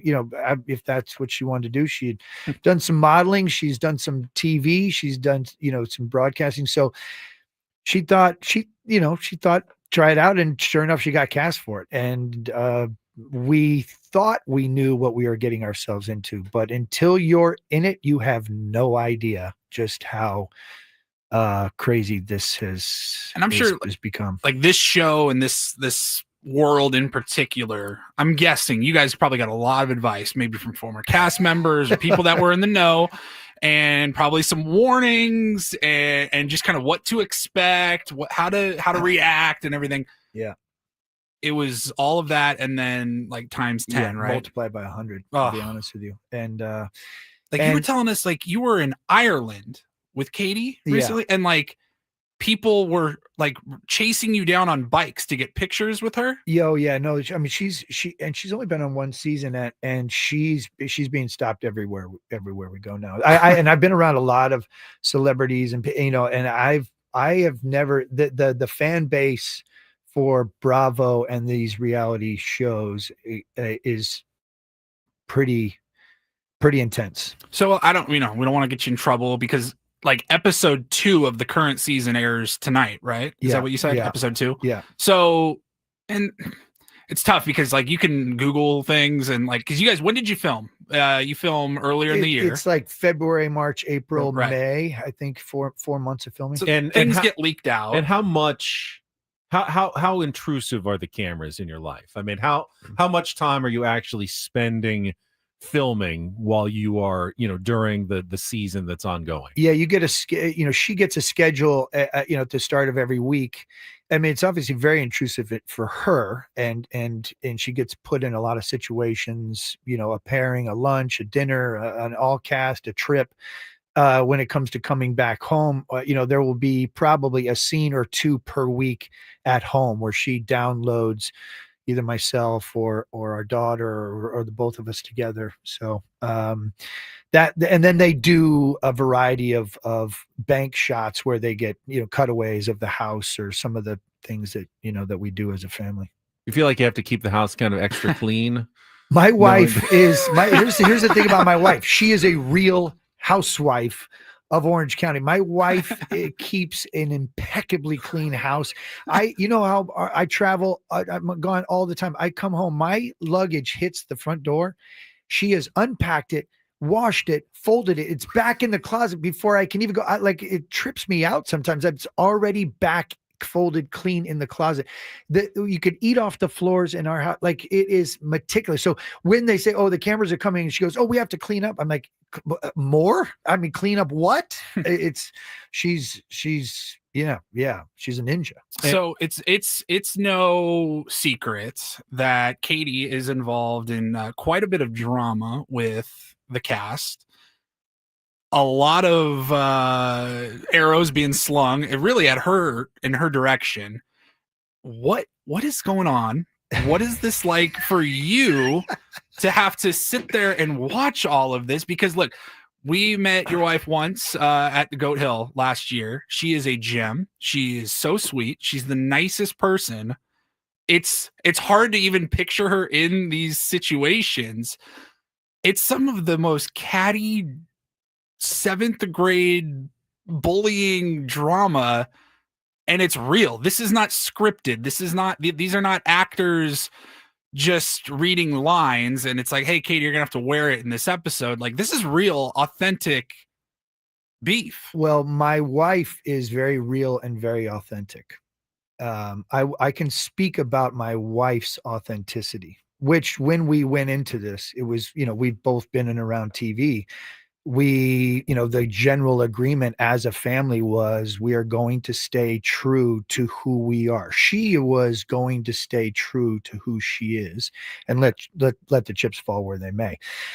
Whether the other cast members are as authentic, I have a lot of strong opinions about that. But here's what I can tell you is that this matters to my wife. This hurts her. She has a soul. She has a heart. She has invested in various friendships and relationships amongst the cast members that either work or don't work out. And it's gutting to watch. I literally can't watch the show. I have stopped watching the show. I watch her live it in real time. I don't want to then rewatch her live it, as it plays out on TV. We get enough clips and various things come up on, algorithms of social media. I see just enough. It drives me crazy. I heard Woodsy say yesterday, I don't know what I would do, if my wife is on. It's very, very hard for me. I love my wife. I'm there to support my wife. I am her biggest fan. I want to, I don't like it. I don't like the people who cause her pain and harm, just like any husband would feel about their wife. So this has been really hard for me. They always say the second season is going to be hard on the housewife. This is a really hard, already out of the gates, you can see it's very hard for her. And again, I still don't understand what she did that's so wrong. Like, I just feel like a lot of this is being played up against her in the spirit of just being anti her. They just don't like her. So again, I never watched the show. I find this so fascinating as to, how you can put your life out there and how difficult that. Of course, there's, I'm sure some. You put your life out there, though. Yeah, a little bit. It's different, though. Not to 17 million people. It is definitely different. But I do have a question, and I'm curious because fans of this show are notoriously crazy, kind of. I mean, they are, passionate about the show, but they get into so many details about the lives of the people who are on the air, and they're online, and there's all kinds of like fan groups and chat rooms and stuff where they, share their thoughts and theories on the show. The Housewives are like the Dallas Cowboys for the Bravo fans. There's like a Bravo Con that's coming up, and they'll have fans coming from all over the world to meet the women and that are part of the show, and it's fascinating to me.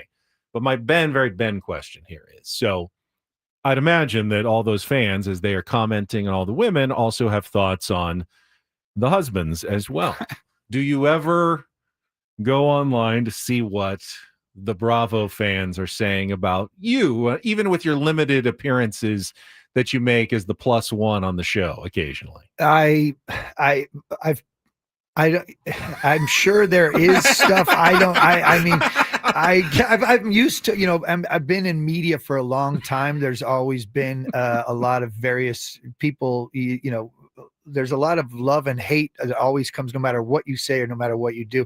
I had an incident last year at one of the last, episodes of the season in which one of the OG, Shannon Bedour, who's been on, she's been on for a long time. I don't know how many years, but she's one of the OGs, and she had a rough season last year, and she was regularly melting down and then sort of walking off set, a variety of sets. She would just, I'm out of here, and it was at the finale show, and it was a long show, and I'm watching, I'm so off to the corner.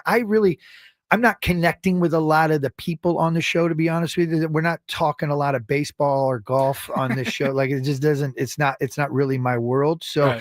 I'm kind of off to the side, minding my own business. I'm more interested in the production of it all. So I'm talking to the producers, and I figure if I'm talking to the producers, I'm not on, which is great. Perfect. I'll just hide out in the corner. And here comes Shannon. I'm watching, she's melting down. I was trying not to watch my wife get yelled at, and here comes Shannon, and she's like, I'm out of here. This she comes right to me and starts talking to me, and she's like, I'm out of here. I go, yeah, maybe it's time to take a break. I'm trying to console her, and she goes, well, don't tell me what to do. And I'm like, okay, well then get back out there and fight. And she goes, you have no idea who she starts going in on me. I got this little sliver of what my wife deals with on a regular basis, of which you literally can't win. And she walked off yelling at me, then told my wife, you can't believe what your husband just said. She goes, what did he say? I was like, what did I say? What this you feel like every husband ever who gets in an argument, and it wasn't even with your own wife. Exactly. No. What was I supposed to say here? The last thing I need is to get into a fight with another housewife that's not even my housewife. That's not, that's not on my bingo card. You have to look. You're totally right, Shannon. You're totally right. Whatever you're saying. But even if I would have said that, you would have been like, you're wrong. Good Lord. No, man. It was like a snippet of like, wow. And that got a lot of attention, because it was kind of like, what did I just step into? So what is your guys' life like right now during like the start of a season? Like, when do you guys get like a little bit of a downtime? I imagine there's a lot of press, especially at the start of a season. You have the filming. You said it's like 2 or 3 months, and then probably a little downtime. Then it ramps back up again in the summer when the show starts airing. Yeah. So what do you guys got going on? No, yeah, it's kind of a 10 to 11 month year for her, because even after they're done filming, they do these confessionals. Like they connect the dots of the narrative by bringing her in on a regular basis to sit down, and she'll sit down for 5, 6, 7 hours, and they just keep asking her questions about, so that they can connect the dots of the narrative. And that goes all the way through.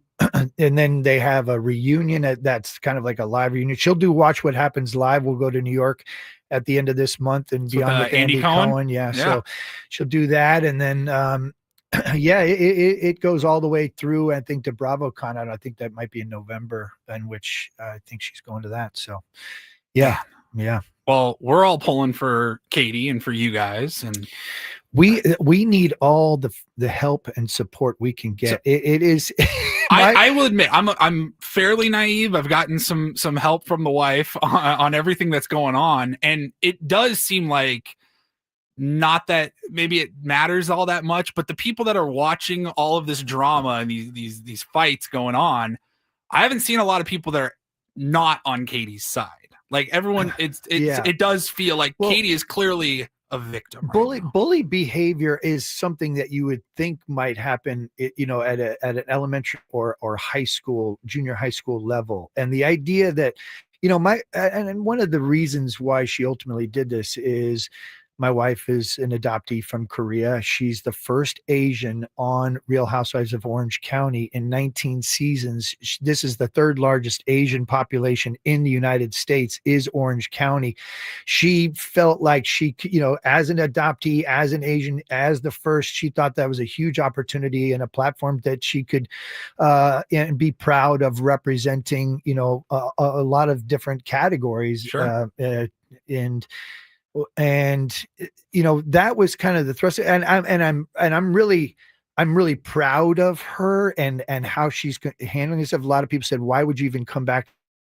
She didn't want to let them get the best of her, to let them beat her out of sort of being on this show. And I'm like I said, we could use all the help and support she gets. She certainly can. I try to give her as much as I can. I think the people we've realized who our friends are, and in part who your friends aren't, going through all this process. I bet. Well, I wish you the best of luck, but I will say very sincerely from the bottom of my heart, better you than me. Thank you. All right, we're going to take a timeout. When we come back, it is a Throwback Thursday. We're going to play a little game of real or fake, a chance to qualify for our getaway to Las Vegas, the Motley Crue tickets. If you want to be our contestant, call in now, 833-288-0973, 833-288-0973, and then we'll get back to some Padres talk, getting ready for the second half of the season.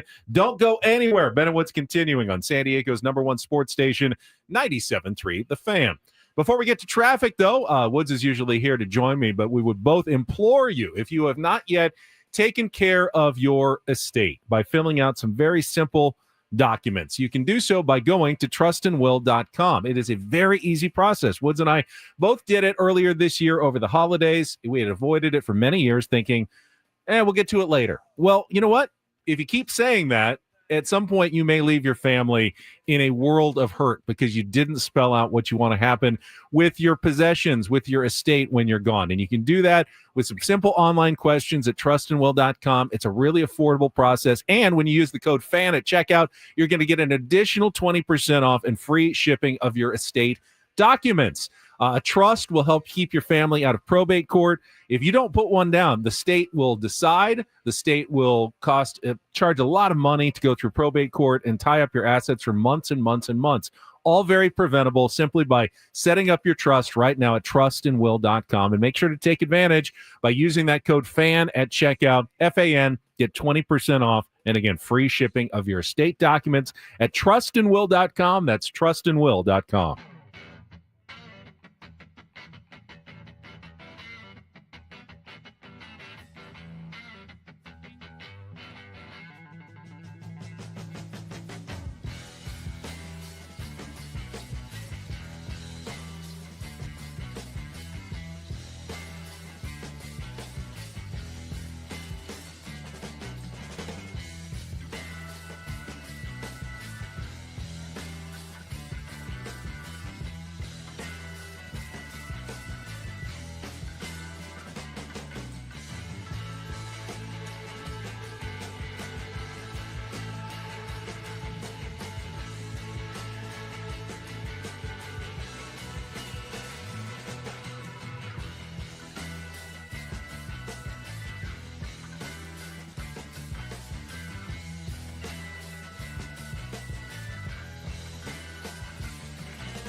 Hey players, things are about to get real here in San Diego.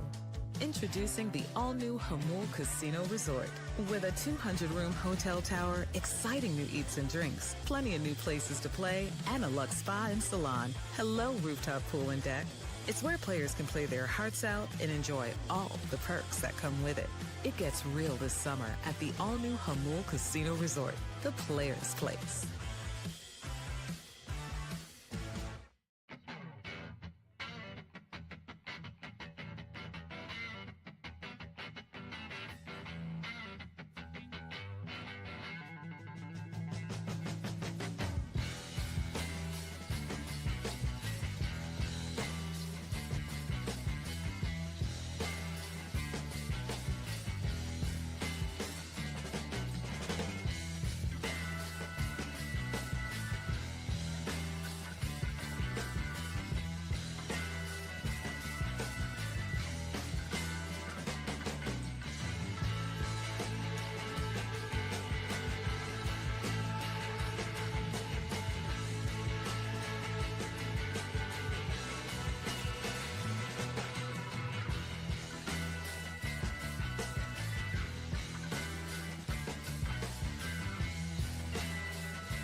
I've got I think it's kind of a mind bender. It's a topic for the roundtable later this morning, Paulie. So keep thinking about this. But I want to get Maddie's thoughts on it coming up here as a Padres fan. Matt Ginella sitting in for Woods today before we get to real or fake.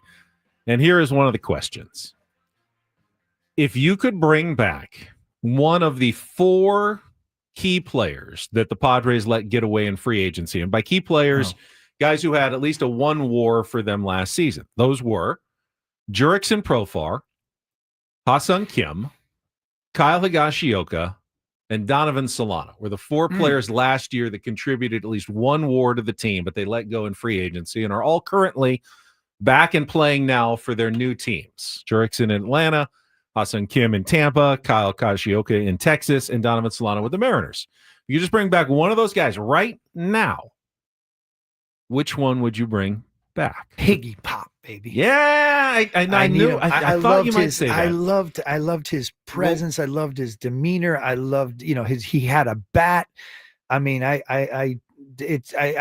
said it many times. I don't know. I hate that he left. I know. And look at the whole. It's just been this conveyor belt of 100 hitting 100 and it's like a mess. It's a product of all of the different factors, like who we have now behind the dish and how great he was, especially in the second half last year, Higgy.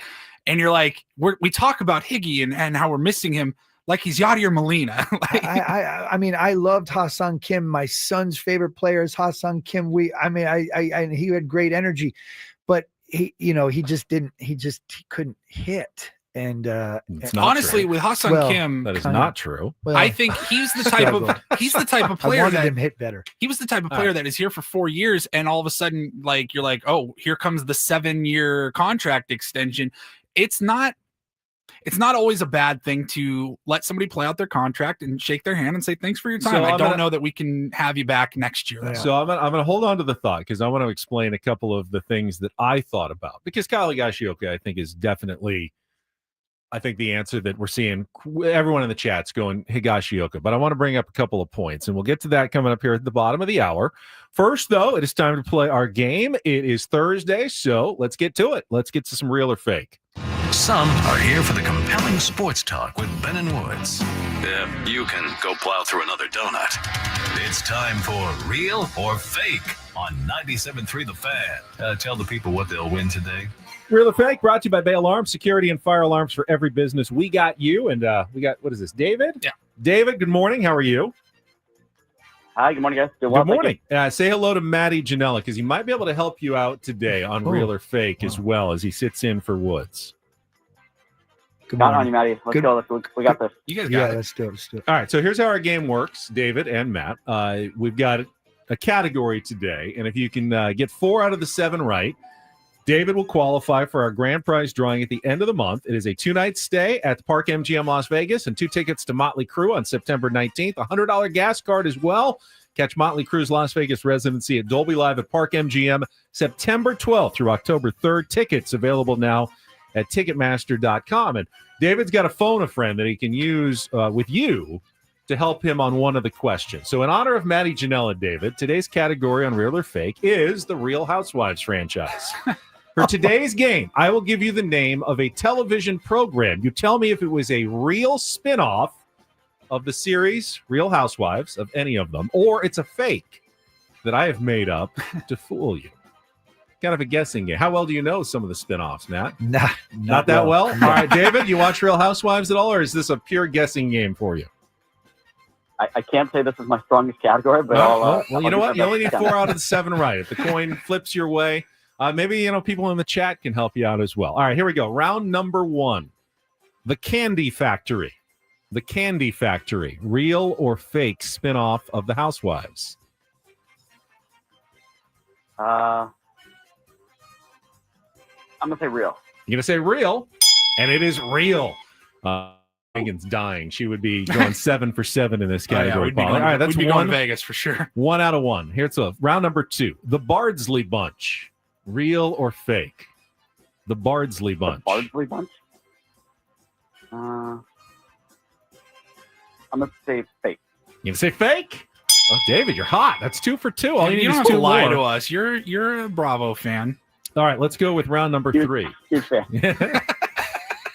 Manzode with children. Manzode with children. Real or fake? Manzode with children. Let's go fake. That one is real. That one's a real spinoff. All right, we are 2 and 1. You're still in good shape. Let's go to round number 4. Bethany Ever After. Bethany Ever After. Real or fake, David? You might want to ask Maddie on this one. But I'm going to say real. You didn't need Maddie. Got it. Yeah, you knew that one, Matt. He's Bethany Frankel's one of the more prominent, I think, members of the Real Housewives franchise. All right, all you need is one more, and you're a winner, David. Let's try Portia's Having a Baby. Portia's Having a Baby. Real or fake? I'm going to say fake. No, hold on. Oh, not too late. Answer's in. That one too. That was real. All right, that's okay. You have 2 more chances here. I tried. Kenya's Safari.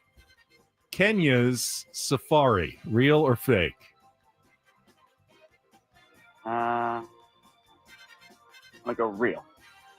No, that one's fake. There is a Kenya, but she never had a spinoff called Kenya's Safari. Had you on that one too. All right, we're down to the last one. It always comes down to round 7 somehow. All right, real or fake? Real Housewives spinoff. Hot Mama Teresa. Hot Mama Teresa. Real or fake, David? Well, I guess, it only makes sense to use my phone friend, right? Yeah, he looks kind of confused, though. Any idea, Maddie? I'd have to go fake on this. He's going fake. David, it's up to you. Let's go with him. I'm fake? going fake. It is. Real. No, it's real. Well, he said fake. It's fake. And it's fake. Okay, good. Congratulations. There's no way you're going to go Mother Teresa's name. You have won today's game of Real or Fake. Stay on the line, Paulie. I'll put your information in for our drawing for Las Vegas. Ooh, that was tense at the end. I have no idea what really any of those shows are about. I just Googled it up and then made up one a of few them's about a my own. women having a baby. I know. Portia's having a baby. Yeah, I think it's about I think I can Portia figure that one out. having a baby. The Manzode with children is about, I think, the Manzode family. And I don't they know. have children, apparently. Don't know. Well, you'll need to get Megan to explain it all to you later. Oh, yeah. I don't understand. I'll get the full rundown and come back tomorrow. All right, with I'm some going to homework. get deeper into the four that got away and which one would help the Padres the most if they were to return this season. Coming up next with Ben and Woods on San Diego's #1 sports station, 97.3 The Fan.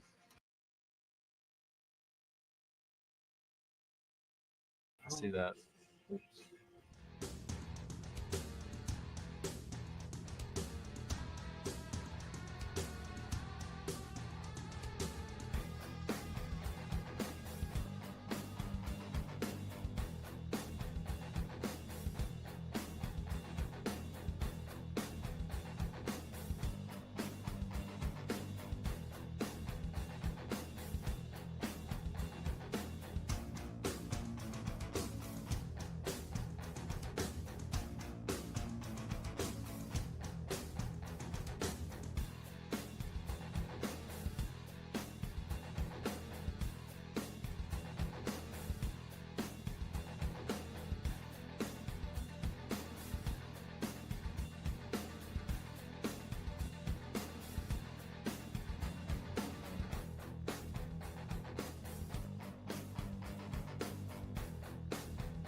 Hey players, things are about to get real here in San Diego. Introducing the all-new Hamul Casino Resort. With a 200-room hotel tower, exciting new eats and drinks, plenty of new places to play, and a luxe spa and salon. Hello, rooftop pool and deck. It's where players can play their hearts out and enjoy all the perks that come with it. It gets real this summer at the all-new Hamul Casino Resort, the players' place.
Just a reminder, you can grab your clubs and tee off for a great cause. Join us for the 4th annual Salute to Heroes Charity Golf Tournament, Monday, July 28th at Loma Santa Fe Country Club. Enjoy a day of golf, food, prizes, and camaraderie, all to honor our local heroes and support veterans programs. Register today at sandiegosocialleague.org. July 28th, Loma Santa Fe, 4th annual Salute to Heroes Charity Golf Tournament. And going to be some celebrities in attendance, including former Padre Greg Vaughn, we talked about it yesterday, Arabian Prince from NWA, Zab Judah, 6-time world champion boxer, and more as well. And we're going to be out there broadcasting live that morning, Paul. Yeah, a week from Monday. Wow, right? it's happening fast. Yeah. Where's July going? Well, it's going pretty fast as the All-Star break wraps up today. Every team returns to action tomorrow. Padres will be in Washington, D.C. to take on the Nationals. And, of course, we've got our eyes on the trade deadline, which is coming up in a couple of weeks. Now, there's no rule that you can't bring back a player that used to play on your team at the trade deadline. I don't know if the Padres are exploring any of that, but I asked the question before the break. If you could bring back one of the guys that you let get away during the offseason that had a war of at least one for you last year, and there were 4 guys who left. Jurickson Profar had a 3.6 war last year, obviously a career season, made the All-Star game, and was a huge driver for the first, 4.5, 5 months of the Padres offense last year. This year, well, he's been on suspension for most of the season, but is back now for the Braves. Negative 0.1 war in very limited action, but is available, is back, and, maybe you'd be getting the good Jurickson Profar rested and ready to go. Is for this the second half of the hypothetical? season. It's pretty hypothetical. No, I'm saying, are you saying like go reacquire them in the next 2 weeks? I mean, there's no rule that says you couldn't. No, I'm just want to be clear because that can change your answer. But what you'd be getting is the current version of the player that right now, like if you went and reacquired them right now, who would help the Padres the most? Well, Profar is ineligible for the playoffs. That is part of it. That is part of it. Now, weigh in. He was the best player last year, but of course hasn't played much this year and would not be able to help you if you did get to the postseason. I wasn't sure if you were talking about like revisionist, like go back in time to the offseason and make sure you don't lose one of these. I'm literally saying if you could just pluck one of those team guys off in a trade from their current teams, which one would you want back? Second option, Ha-Seong Kim had a 2.6 war for the Padres last year. Just returned after his shoulder injury, made his debut for the Tampa Bay Rays before the All-Star break. Has yet to amass. He's got a 0.0 war, but is now healthy, hit a home run, looked good, in the first couple of games that he had. I think he's got like 22 at-bats so far this year. Ha-Seong Kim. Kyle Higashioka, who, of course, hit, 20 home runs between the regular season and the playoffs for the Padres with a 1.4 war, but has hit 2 for the Texas Rangers this year. Does have a 0.5 war, actually the best of the 3 so far, or the 4 so far this season. And, of course, a position of massive need for the Padres behind the plate. And then there's Donovan Solano, who had a 1 war last year for the Padres coming off the bench. He only has a 0.1 war this year for the Mariners. So all 4 of those guys have had much worse years than they did last year for the Padres. In a sense, the Padres made a savvy decision in letting all 4 of those guys go rather than overpay on free agent contracts to keep them. Matty, you're giving me a confused look. Like, why would you say that the Padres are better off without those 4 guys? But none of them have had anywhere near the seasons that they had last year for the San Diego Padres. Yeah, that wasn't the look I was giving you. I was listening. I was just listening All intently. Right. But I think Ha-Seong Kim, where would you put him? There's no actual place for him. And Profar he's not. You can't use him in the playoff. That doesn't solve any needs. He can help you maybe get there if he comes back and does what Profar does when he's in a Padres uniform, which is like. Yeah, he had a horrible second half. I'm done moving on from Profar, but Higgy would be the guy. I mean, and I think it would be can you trade for him? Why wouldn't you want to bring him back? I mean, all right, here's devil's advocate here. I love Higgy as well. One of Woodsy's favorite guys he's ever had on the Padres, and he was huge last year hitting those home runs. If Higgy does in the second half what he did in the first half for the Rangers and hits 2 home runs and gives you below average 4. Is he at 4 now? Yeah, 241 with 4 home 4 runs homers. and 25 Well, RBIs. all right, so it's 3 more. Gives you below average defense behind the plate. It's not a huge upgrade. You need last year's Higgy. Are you getting last year's Higgy who hit 17 home runs, or are you getting this year's Higgy? Because last year's Higgy, I think that it's an easy answer. Well, if you could just get last year's Kyle Higashioka and put him in at catcher, and he's going to mash and have a month like he did. What was it? Was it July or August, where he just absolutely took 10 home runs in a month? Of course, that's the person that the Padres need the most. Is that Kyle Higashioka? That's not been who was for most of his career. He's a guy who'll hit 1 or 2 home runs a month, is usually a backup catcher that plays, maybe twice, maybe 3 times a week. You have to expect that that's the Kyle Higashioka you're getting. This dream Kyle Higashioka, who had the best season of his career with the San Diego Padres last year, that's not necessarily the reality of what you'd be getting in Kyle Higashioka. I totally understand, but the game that you've presented is pick one of the 4. Right. And the one of the 4 to me is obviously Higgy. And regardless of whatever he's hitting now, you're getting him feeling like he's got good vibes and energy here, and he's a good match for this team. And he loves San Diego. And I'm looking at the numbers. He is an upgrade. He is over Diaz and Maldonado. Everyone's an upgrade. Take 241 right now. 100%. He is an upgrade. It's doubling the catcher's batting I will average. argue. I can't trust Jurickson, and with no availability for the playoffs, I wouldn't pick him. And Donovan Solano, while the Padres need an upgrade to their bench, maybe as badly as they do from the catcher's position, just don't know that he's got enough. He's a year older. What is he now? 39. I love Iglesias, by the way. Iglesias is good. Ha-Seong Kim is Iglesias times 5.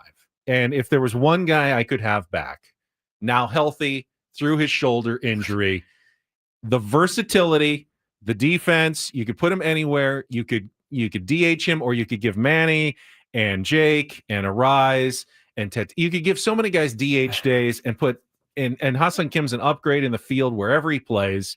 Iglesias has got a glove. He's literally single-handedly won but multiple Ha-Seong Kim games for us. is going to be a better offensive player in the second half of the season than Jose Iglesias. Plus, how much everybody in that clubhouse loved Ha-Seong Kim. I think they love Iglesias. They do. I'm not saying you're getting rid of Iglesias. You can still have Iglesias and Ha-Seong Kim on your team. And Ha-Seong Kim? They need more players that can perform at the bottom of their order and from their bench. And if that pushes Jose Iglesias to now be a true bench player, that is coming off every single day on the bench and can be a defensive replacement and is not having to start 4 or 5 days a week against lefties. He's right-handed. Ha-Seong Kim can give you a little bit of pop on the right side of the plate, which is, you need someone who can hit against lefties. I know everyone wants Kyle Higashioka. I would make the argument that if I could get one guy back right now, that Ha-Seong Kim would actually have the biggest impact on the San Diego Padres.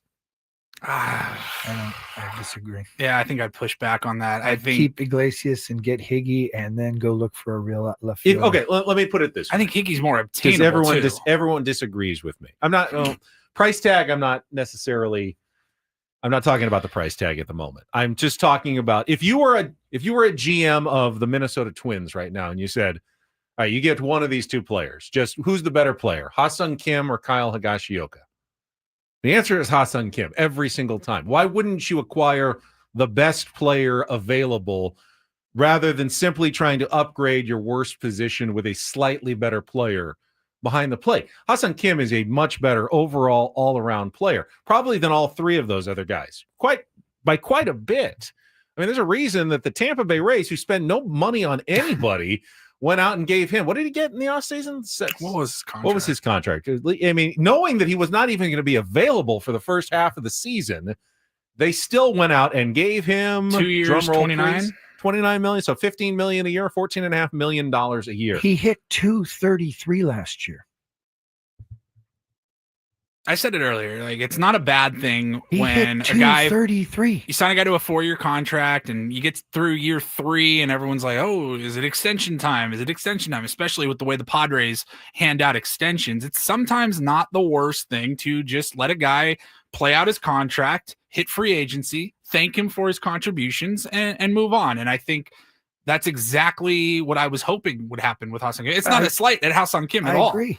I loved having him here, but I don't know that we needed him moving forward. I think Iglesias, I mean, the glove, the timely bat, the attitude, the energy, I think we got that was. I'm a little surprised here. Not once this year have I thought Ha-Seong Kim hit 233, 11 home runs. 3 years, the fan base was rabidly.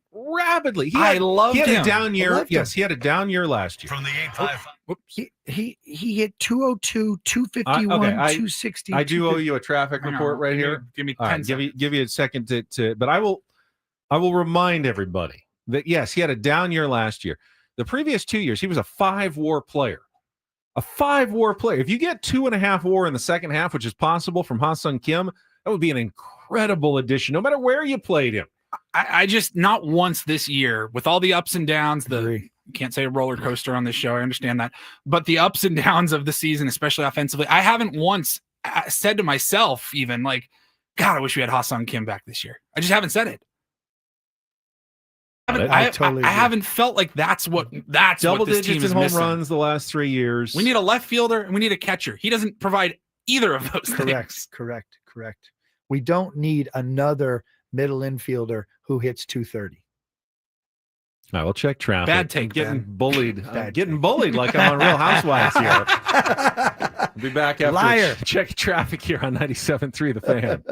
From the 855 Get Ross Traffic Center, protecting San Diego after accidents or injury, here's Kelly Danick. Traffic is sponsored by Eliminate Termite, the orange oil experts. Looks like things are starting to wind down on our roads a bit. However, we still have this crash clearing from the Barham off-ramp, eastbound 78. Looks like a couple vehicles involved. Stalled box truck south on 5 Coastline right before La Costa. It's in the center divide. Have termites? Eliminate Termite inspects, treats, and repairs termite damage, all with a full structural warranty. Their orange oil treatment is safe for people, pets, and the planet. No tent, no move out. Protect your home naturally. Schedule a free inspection at eliminatetermite.com. I'm Kelly Danick with Ben & Woods, San Diego's #1 sports station, 97.3 The Fan. I just wonder how sad Ha-Seong Kim would be to learn how quickly everybody has forgotten about him here in San Diego and how much you loved him for so many years. And now it's like, yeah, whatever. I mean, Kyle Higashioka is the man. Who cares about Ha-Seong Kim? He addresses a area of need more than Ha-Seong Kim does right now. LSN says in the chat, we already have a new chant with holy sheets. That to me is the thing that would be the only reason to bring him back was the 3-syllable chant. Ha-Seong Kim, and we got holy sheets, so we're good. It's and we got a guy who hits 230 and plays a really good, has a really good glove in Iglesias, and we need a catcher. Ben, this is I will acknowledge that the most realistic acquisition of those former 4 is Kyle Higashioka. In fact, I would not be surprised if there have already been discussions between AJ Preller and Chris Young of the Texas Rangers about Kyle Higashioka potentially being an upgrade for the Padres at the trade deadline. Would you do Campy for Higgy? Yes. Oh, yeah. Follow up on that. It's more, could you maybe get an Adelise Garcia involved? Of Ben & Woods coming up next year on 97.3 The Fan. Don't go away.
don't know that I've ever dropped a more universally disagreed take here on the Ben and Woods program. Ready for more whippings? Welcome back. Final hour, Ben and Woods. Paulie Rondell, Matty G, Matt Ginella sitting in for Woodsy today, who has arrived successfully at Manchester, England for his show and should join us tomorrow morning.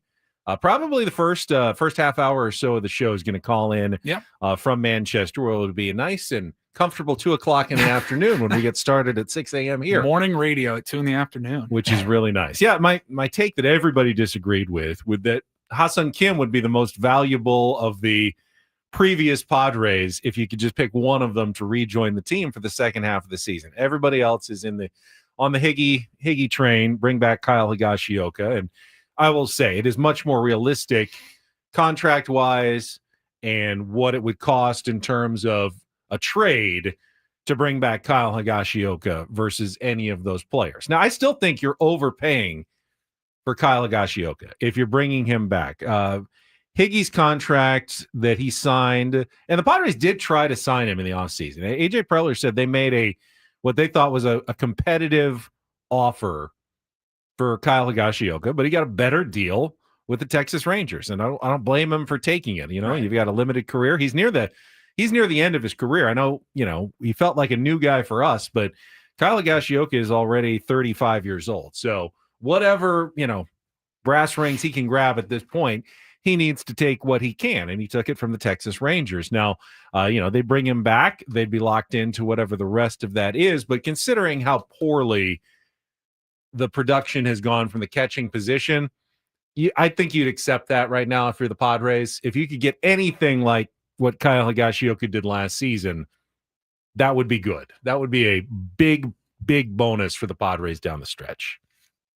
It's whatever you want to rank the needs of this team. I think Higgy checks off more boxes than any of the other three guys in your hypothetical. Just looking at his numbers, like, it wouldn't just be an improvement from what we currently have. It would be a pretty drastic improvement. Even as pedestrian as his numbers have been this year in a backup role for Texas, it would still be an upgrade. He's familiar with the majority of the pitching staff. He was well liked in the clubhouse. I think he was a bit of a fan favorite, especially with all the heroics he had towards the second half in the playoffs last year. I think it would be a no-brainer. Right. And it's just a matter of, like, is there anybody else in Texas that you could maybe pluck and improve your team? Now you're talking, Paulie. That's what I like. All right. You mentioned Adolis Garcia, which he's the name that people I think immediately jump to. All right. Now, if you're acquiring, let's say there is a package to be had that nets the Padres both Kyle Higashioka and Adolis Garcia. Rangers, we're not in this thing this year. We're going to try to retool and rebuild for next year. Now you're adding quite a bit of salary. That would be an increase, yeah. Because there's no reason that the Rangers are going to want to pay off anybody's contract if they're making those deals. Right. So at that point, you are blowing past the second luxury tax threshold and making a major commitment to, again, a guy who has been a backup catcher for his entire career and a guy who is having one of the worst seasons. Is it really smart to be investing that much in two guys who are not really either at their best right now or have never really been huge contributors over the course of their career? Adolis Garcia has. He's been an all-star. He's a slugger. You're hoping he bounces back with a change of scenery, but you can't guarantee that. That's a lot. That one's a tougher sell. I'll give you that one for sure. I understand now why AJ Preller always focuses on the star level players in these trade deadlines, because he is GMing not just for the now and the rest of the season, but he is trying to acquire players that he believes are good players going forward for as long as he possibly can have them. That's been one of the real hallmarks of AJ's acquisitions. And he did it last year as well. Guys who have more, control than just the rentals, just not the 3 months. But he picked up Jason Adam. He overpaid maybe for Jason Adam last year. A lot of people thought that's a lot to give up, but he knew it wasn't just for a pennant race. It was also to anchor his bullpen for the 2025 season, which has turned out to be quite true for the San Diego Padres. Where would they be without Jason Adam and his contributions? And AJ was willing to like pay a lot in prospect capital to get that deal done. To have Brian Hoeing thrown in the deal as well as part of, the trades that he made last year, knowing we're going to need an arm like Brian Hoeing at some point in these next year and a half. That's been really AJ's signature on these trades. It's not really just picking up that rental. Those rental guys almost never work out for the Padres. Those Adam Fraziers, the G-Man Choi, Garrett Cooper, I'm only going to be with your team for 3 months and then I'm gone. Those have been AJ's worst trades, to be honest. The ones where he's trying to pick up a guy who is, can help you now, but is going to be part of your team going forward. Those have been really AJ's best trades. So that's kind of what I'm expecting AJ to be looking at right now at the trade deadline. Not the quick fix and the rental, but a guy that he thinks can be a semi-core piece going forward for the Padres. Wyatt Langford. Ooh, see, now that name is a little more intriguing from that the would be amazing Rangers perspective than maybe even Adolis Garcia. Yeah, 15 home runs, left field. Now you're talking about, Salas, DeVries, but top prospects. Of course you are. But now you got a guy that's already up there and filling that hole and would fill that void for. Can you imagine Wyatt Langford, Jackson Merrill, and Fernando Tatis? Oof. That's like the Cubs outfield. Now we're talking. Yeah. Now we're talking. Michael Harrison points out in our chat, Tanner Scott worked as a rental. He did. Austin Nola didn't work as a core guy when he made those trades. So, there are exceptions to AJ's moves and strategies. But, I would think if you're really focusing on guys, look at guys like Wyatt Langford. That would be maybe a bit of a surprise to baseball, but not necessarily an AJ Preller surprise. Those are more of the kind of players he likes to target. Yeah. Luis Robert is an interesting situation. That one to me is feasible because the White Sox might be willing to pay quite a bit to get rid of him and get him off the books for the rest of the year. You're just gambling that a change of scenery is going to be big if you would acquire him. Yeah. Well, but AJ does love raw talent, and Luis Robert has that in spades. Yeah, and if you're going to give up raw talent, we might as well get some raw talent back. I don't think you'd have to give up that much for Luis Robert. It would really depend on how much you'd get the White Sox to pay. The more they pay, the more you have to give up. If you're willing to take on most of the rest of the money this year, White Sox would probably give him up for next to nothing. So that's probably the equation when you're thinking about a potential Luis Robert deal. Now, I don't want the Luis Robert that is literally the worst player in baseball. I mean, remember, like the argument can be made that he's been the worst player in baseball. Is that the guy who's going to push you to a pennant in the National League? I don't think. I think AJ's probably got his sights set a little bit higher. Well, I'd take Langford for sure. All right, Langford would be great, and then there's always going to be the Jarren Duran rumors, which everyone says they're hot conversations. I don't think I want AJ Duran. Preller. You don't want Duran. I don't think so. I would take him. I think his stock is. I think his stock is falling. The price tag will be too high. And let me ask you this: obviously, the price tag makes so much, has so much value in whether or not the Padres go out and get him. But doesn't he serve as an automatic upgrade still? Even on the downslide projections and everything, he's still an upgrade. If you could feel like you got kind of a bit of a steal or didn't give up anyone you really felt great about, then of course I'd be interested in Jarren Duran. But to me, what it's going to cost and what he really is going to add in value to the Padres, being another left-handed hitter, that they already seem to do better against the righties. I just feel like there's other cheaper options that actually would be more effective for the San Diego Padres going forward.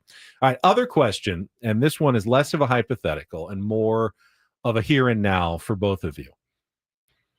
Which Padres player that is already on the team needs to step up the most in the second half of the season for the team to get where they want to go, to the postseason and to have a chance in the playoffs? Guy who's already here that you would like to see, if you could just wave your magic wand and go, you are going to have a really good second half. Two names jump to mind immediately, and I'll throw them both out there. I would say Jackson Merrill. Okay. I don't know that this team goes very far without him at least getting back to some of what we saw last year. And I don't have any like long-term concerns or anything with Jackson Merrill. I'm just talking about this season. He turns it around and clutches up like we saw in the second half of last year. Look out. I think you also have to put Dylan Cease in there. I think that's a very, very good call. I don't want them to trade Dylan Cease. And I don't know, in my opinion, I don't think it's very likely that they do. I don't think that what you get from, okay, I put it this way. What's more likely, that you get better production from the pieces acquired in a Dylan Cease trade? Or is it more likely that Dylan Cease just figures it out and becomes Dylan Cease again over these next 2.5 months? I lean towards the latter. I think I'd be willing to risk that Dylan Cease locks in at least better than he has so far this year and gives us more value than players A and B that we acquire in a trade for him. Maddie, what do you think? I'm if you go back to the postseason, Dylan Cease to me cost us the postseason last year. Dylan Cease has not been right for a long time. I am done thinking that Dylan Cease is all of a sudden going to be the Dylan Cease who threw a no-hitter. Okay, but if you could wave your magic wand in this hypothetical and get him to what we know he at least is capable of. I'm not talking about. I'm not talking about. Hey, let's wave our magic wand and Jose Iglesias hits 30 home runs in the second half of the season. I'm talking about waving our magic wand and just making the guy kind of the best version of himself for a couple of months. Fernando Tatis to me is the, I think Jackson Merrill is going to, he's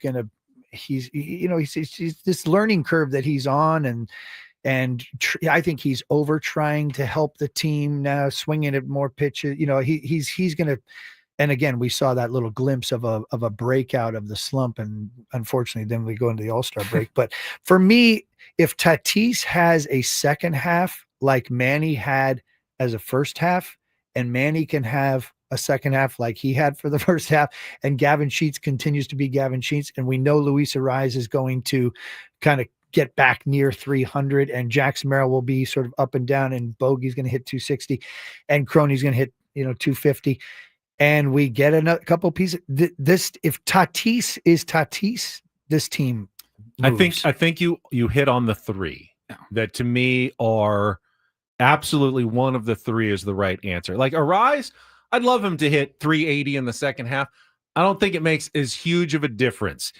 Jackson Merrill was such a key engine last year. And if he goes back to being Jackson Merrill, that was very tempting. Dylan Cease has about 12 or 13 starts, if he's healthy, left this season. If he pitches like Dylan Cease, you could see him going 9-2 with a 2 ERA over those starts. He's done that. He has that Cy Young type stuff in him if he has a good half. If he does that, the Padres make the playoffs, I think, for sure, with Dylan Cease pitching like he does. Because with these hypotheticals, like Matty, we do this every once in a while. You're always saying, and then I'll take my chances with all the other players that they'll just do what we expect them to do. Like, I don't know that Manny is a good pick for hypotheticals like this, because he's so consistent that you're like, I know what I'm getting to Manny, that we don't need to wave our magic wand. 100%. Toddy's the one, though, that he's always the game changer, because he has such ridiculous potential. The ceiling is so high. You're like, he really could single-handedly carry a team, which is 50 and 50 home runs. Which is why, as tempted as I am, and was almost certainly going to pick Dylan Cease as my guy, I think, Matty, you got it right. If you wave your magic wand and Fernando Tatis Jr. has an MVP second half of the season, which he is capable of having. We're talking like 25 bombs. I was looking at, I think it was Mike Petriello did his first half NL MVPs. Obviously, it was, Shohei Ohtani was right up there. And then it was PCA, I think was 2. I didn't see the list. I guess he had Fernando still there at number 3.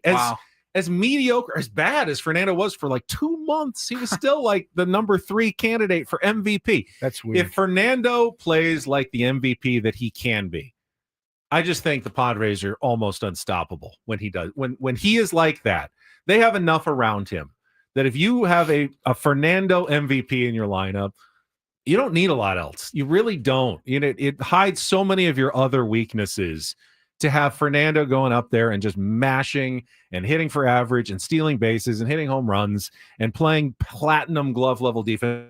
He is, by the way. He is playing such good defense this year. His outs above average, his range factor in right field. It's nuts how much better he is than essentially every other outfielder in baseball right now. And you already answered your own question. The Dylan Cease situation, in which he only potentially gets another 12 starts or whatever. You're talking about Fernando Tatis very reasonably could hit 350, 20 to 25 home runs, and over 50 RBIs in the second half of the season, and steal 15 bases and catch multiple balls going over the field. And he plays every day. So it's not even his ceiling is a ceiling that only is discussed amongst 3 to 5 players in baseball. So to him to be up on his ceiling is the biggest high side, and why he's Fernando Tatis. I mean, just be Tatis. Yeah, and you heard the we talked about some of the quotes with the admiration that like his fellow ball players have for his unbelievable talent. So go do it. And they respect Tatis's craft as well. He cares about the game. I know you see his body language sometime, and you wonder about Fernando Tatis Jr. His body language is bad because he cares. It's not bad because he doesn't care. It's bad because he does and gets frustrated with himself. Maybe you'd like him to be a little more manny and level, which is fine, but he absolutely cares. He wants to do well. He wants his team to do well. It's a credit to Fernando Tatis Jr. And I think, if he does that, the Padres will be a force to handle in the second half of the season. Without question, there is no debate. I mean, there's a little debate. We just debated for a few minutes. But I just we had a good 15-minute debate. I think, like I said, I think we actually answered. I think you answered your own question with the. First of all, Dylan Cease hasn't been anything close to being. Which is why I picked him. Revolution. That's why I picked him to wave the magic wand and get back to that Cease style. Like Blake Snell was another guy that we would always wave that magic wand because you knew the stuff was nasty when he's locked in. It was just such an excruciating watch. I guess based on how things have gone this year, I think it's more likely that Fernando gets back to being Fernando on his own without the magic wand than Cease gets back to being Dylan Cease without the magic wand, which is why I gave it to Cease. Yeah, this pitching Fernando inside isn't going to go away, and they just keep throwing him inside. He keeps getting hit. I don't know how this sorts itself out, and how a hitter deals with something in which they are just throwing him inside, and either he can't hit it or they'll hit him. All he needs to do is turn on a couple of those, hit him 470 feet, and pitchers won't want to throw that's inside what Barry Bonds. That's what Barry Bonds said. But I don't know where it goes. They'll but go back I would get rid of. I would put Cease in trades. I would consider Suarez in trades. I think the second he's already showing glimpses of what he did the second half of last season. Whether he gets tired or what, I think you can get something for him. I think we got to make some moves.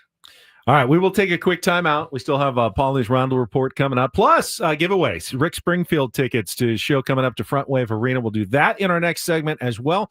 Don't go away. Ben Woods continuing here on a Thursday on San Diego's #1 sports station, 97.3 The Fan. There is also no debate when it comes to the best way to lose weight, lose it fast, and lose it without the injections or the bars or shakes and mixes that you have to rely on other plans. It is sdfatloss.com. It's how I lost my weight. Maddie remembers what I looked like a couple of years ago. Look much better now, thanks to the looking good. Thank you. 40 pounds lost in 60 days, and I've kept that weight off just by following the strategies and techniques doctor developed, and then your counselor, your coach is going to help you at sdfatloss.com. Lose the weight and then keep it off, and you can do it during the summer. I did mine. Weight loss during the summer, despite all the barbecues and vacations and stuff. They can help you navigate the travel schedule, having to go eat out. You can eat at restaurants. You're eating real food. So it's absolutely possible to do this during the summer. And then you feel great. By the time September gets here, it's still hot. You're still enjoying yourself, but you feel and you look better than you ever have. Sign up right now. Get a free consultation by going to sdfatloss.com. They'll explain how the program works, how it can work for you. And if you do it today, get $200 off here in the month of June during the summer special. You really have no reason not to do this at any point. You've been putting it off. Make the call. Make the visit to the website at sdfatloss.com. That's sdfatloss.com. Results may vary.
Hey players, things are about to get real here in San Diego.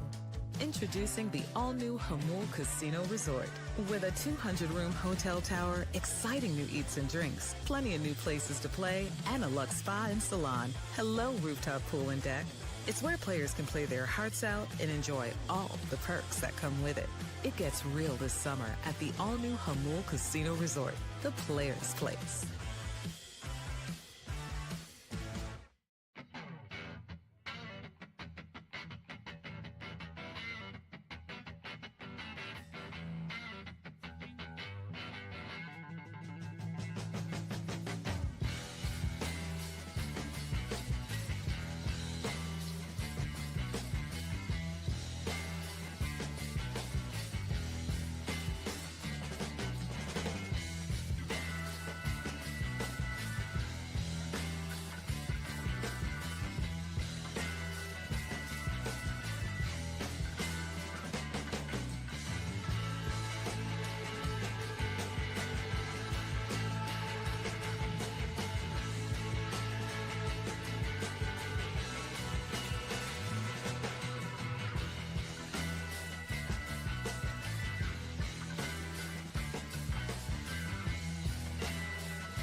Did either of you actually watch the MLB draft? Did anyone actually watch the MLB draft? I did not. I did not watch it. I followed online. Padres coming up here, and just wait for like AJ Cassavell or Dennis Lin to tell me who they picked. If you follow the right people or set up the right notifications on your phone, you can something like that. You can get away without watching it and still get all of the information you need. But we still watch, the NFL draft is kind of an event, and the NBA draft is still kind of an event where you see the guy come up on stage and shakes the commissioner's hand, gets his jersey, then they do the interview cavalcade. And I didn't watch the MLB draft, so I didn't realize this, but Adam sent me this story that Alden Gonzalez wrote this morning for ESPN.com. And I did not know this. So they did obviously televise the draft on MLB Network, and they had the green room, the area for all the draft picks, to go up and shake Rob Manfred's hand, when the announcement was made, and do the interviews. Isn't that funny? Real quick, like you can imagine, you can see it in your head. Like if you see Patrick Mahomes or Josh Allen, like you feel like you see them walking across the stage, holding the jersey with Roger Goodell, or maybe it's Wemby and Adam Silver in the NBA. Like, does anybody ever remember seeing Manny Machado and Rob Manfred when he got drafted? Bryce Harper, you know what I mean? Like, it's not a thing in baseball. Well, it's so not a thing that they set it up. They had the couches. They had everyone ready. Not a single player showed up. No way. At all. Wow. So they never really, Damn. I guess they never really showed it, but apparently all the agents and stuff, they recommended against it. And there were a couple that said, oh, I'll go, like, high schoolers. Oh, I'll show up. They didn't want like two guys sitting there to be drafted like 17th and 38th. And that was all they were going to have for their coverage. So they just didn't have anything. I don't know that the MLB draft, I don't think there's any way. And that was kind of Alden's argument as well. There's really no way to fix it. You don't have any recognizable faces. For football, you've got, the quarterback at Alabama or, the Heisman Trophy winner. You've got people who are already famous. Basketball certainly has some stars. They're starting to go more the way of baseball, though, with freshmen, one-and-done freshmen and European stars that we've never seen play. This year, I would say almost 2/3 of the guys drafted. I go, I have no idea who these guys are. Well, and the prognosticators don't have a ton of sense of who did people think Cruz Schoolcraft was going to go? Like, you're going to have all that, it's much more unpredictable, and there just are only a handful of names, and maybe it's one every couple of years. Paul Skeens, okay. Yeah, we were interested in seeing Paul Skeens, and after that, I don't know who went second after Paul Skeens. No one knows. No one's ever going to remember. No. And I think Dub J nailed it. He said because they go right to the pros in the NFL and the NBA. You are expecting first round draft picks. If you watch the NFL draft in April or the NBA draft even in June, like you're expecting those guys to make an impact on whatever team you're following, like the very next season. Baseball, it is the polar opposite. I mean, the Paul Skeens, they're once every 10 years. It's Steven Strasburg, it's Paul Skeens. Like, it just doesn't happen. Maybe that changes over time here. I don't know. But as of right now, it's like, it's a little bit tough. And you can argue that the international signing period is at least as important as the draft and even more anonymous in terms of who comes in. You have no idea who these guys are. I remember when the Padres spent all that money. I mean, they went big. What was like $70 million on that international signing period a decade ago. And you didn't know who any of these guys were. And most of them were ended up being complete flameouts. But they did invest like $11 million in a left-handed pitcher named Adrian Morejon. And seemed like for many years that was going to be a very unwise investment. But finally, that investment has paid off big time this year with Adrian Morejon in the bullpen making his first All-Star game. I tell you what I'd watch, which might already exist, but a real true breakdown of the draft after it happens, only because now I'm back through my son, 8-year-old son, who's fallen in love with baseball and fallen in love with collecting baseball cards. A good breakdown of who got drafted, why they got drafted, where they got drafted, what their strengths are, and what the prognosticators predict for them would be helpful in terms of baseball cards. Yeah, I mean we've been spoiled now. I mean, you're one of the people who have kind of done it with the production work that you do, but following along shows like Quarterback and the reality television version of it. And investing in they make you invest in the player. You may not know them, but once you start watching them, you become invested, and then you care about where they get drafted. We're not invested in any high school baseball players or even college baseball players. Well, we are now. I mean, what was it about Cruz Schoolcraft that made him worthy of 25? I would love to understand his name. Obviously. Let's start there.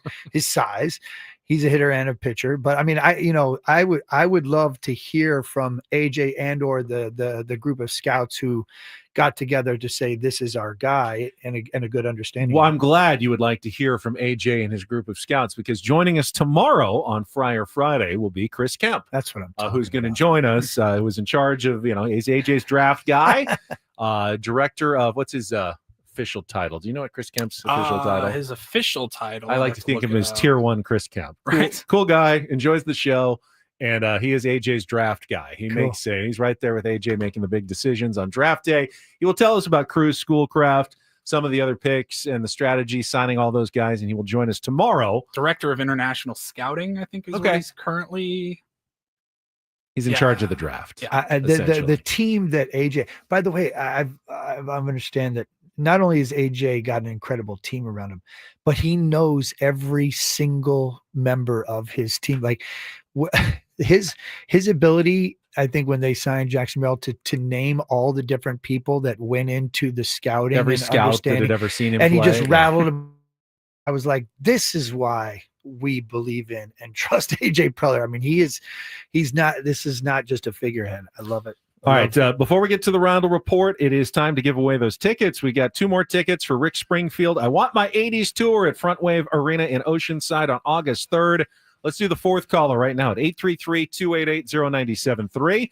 Fourth caller wins tickets to Rick Springfield at Front Wave Arena. You can get your own tickets now at AXS.com. We'll come back. Paulie, what do you have for us in the Roundel Report? I've got a gnarly scenario of getting caught on camera, and the whole world has now seen it. Caught with someone you're not supposed to be with. Yeah. That's called being caught. Somebody high up is in a little bit of trouble this morning. And was in the cookie jar. Yes. There you go. Yes. All right, that's coming up next with Ben and Woods on San Diego's #1 sports station, 97.3 The Fan.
Hey players, things are about to get real here in San Diego. Introducing the all-new Jamul Casino Resort. With a 200-room hotel tower, exciting new eats and drinks, plenty of new places to play, and a luxe spa and salon. Hello, rooftop pool and deck. It's where players can play their hearts out and enjoy all the perks that come with it. It gets real this summer at the all-new Jamul Casino Resort, the players' place.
For you from the British Isles.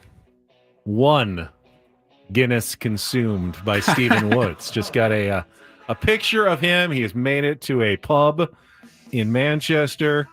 And look at that. Looks like a good pour of his first Guinness in a nice old pub somewhere in Manchester. I'm so excited for him to have some fun this weekend. Not too much fun, though. We want him back next Tuesday. Well, I mean, I want a Guinness.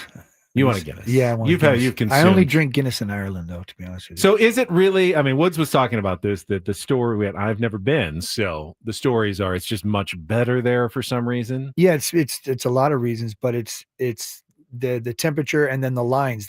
Guinness, takes it upon that they have people that go out and serve the pubs and clean the lines and make sure that what you're getting. I know good establishments, in fact, here in San Diego, that clean their lines and care about how the Guinness tastes. They got an on tap nitro on tap, so you get the little tiny bubbles, and it's very delicious. I just don't know for a fact that it's better. No, it's not in Ireland. The way it travels over here, too far to go. I mean, it's right from the. I've it's mother's spent milk. It's mother's milk, and I've spent a lot of time in Ireland. I've done this perfect pint tour. These guys have become friends of mine. If you're ever in Dublin, do the perfect pint tour. They've sampled 500 plus pubs, and John Kavanagh's Gravediggers is the #1 pub in Ireland. And I'm not the only one who thinks so. And you learn a lot about how and why the pour. It's also just the way they clean the glasses. It's how long they keep the glasses that they pour it in. Like there's a lot that goes into a perfect pint. And in Ireland, they know that they know what they're doing, and especially at Gravediggers. I will say that everyone has especially golfers have their golf bucket list. I can't imagine there's much left on yours, Maddie. I mean, Maddie's played Augusta National. Yeah. Maddie's played. You played Pine Valley. Yeah. I mean, Maddie, is there anything left on the bucket list of golf for Matt Ginella? Crystal Downs in Michigan is one that I'd like to play.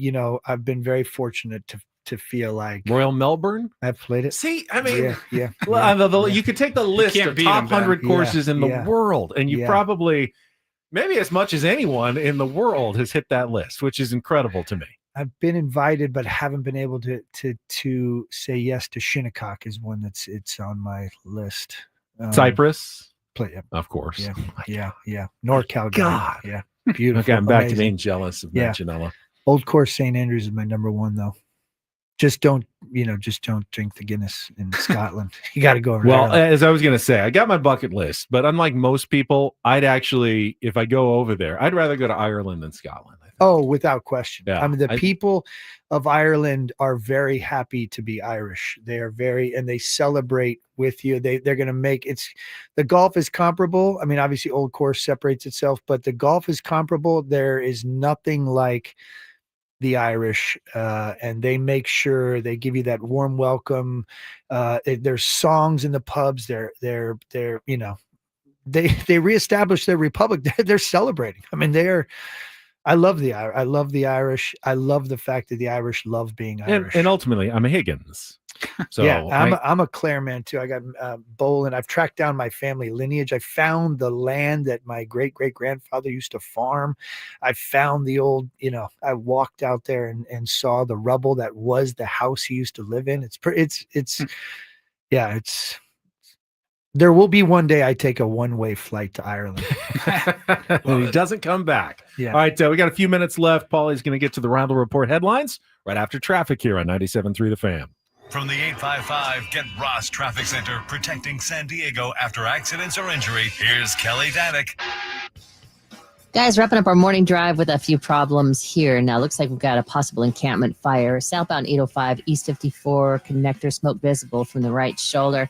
And going to find on northbound 805 near Imperial, an accident that's been cleared out of lanes. South 5 coastline near Tamarack, collision involving a couple vehicles, clearing that out of the slow lane. Accident has finally cleared from the Nordall Road off-ramp, eastbound 78. Another accident cleared near the 15. I'm Kelly Danek with Ben and Woods, San Diego's #1 sports station, 97.3 The Fan.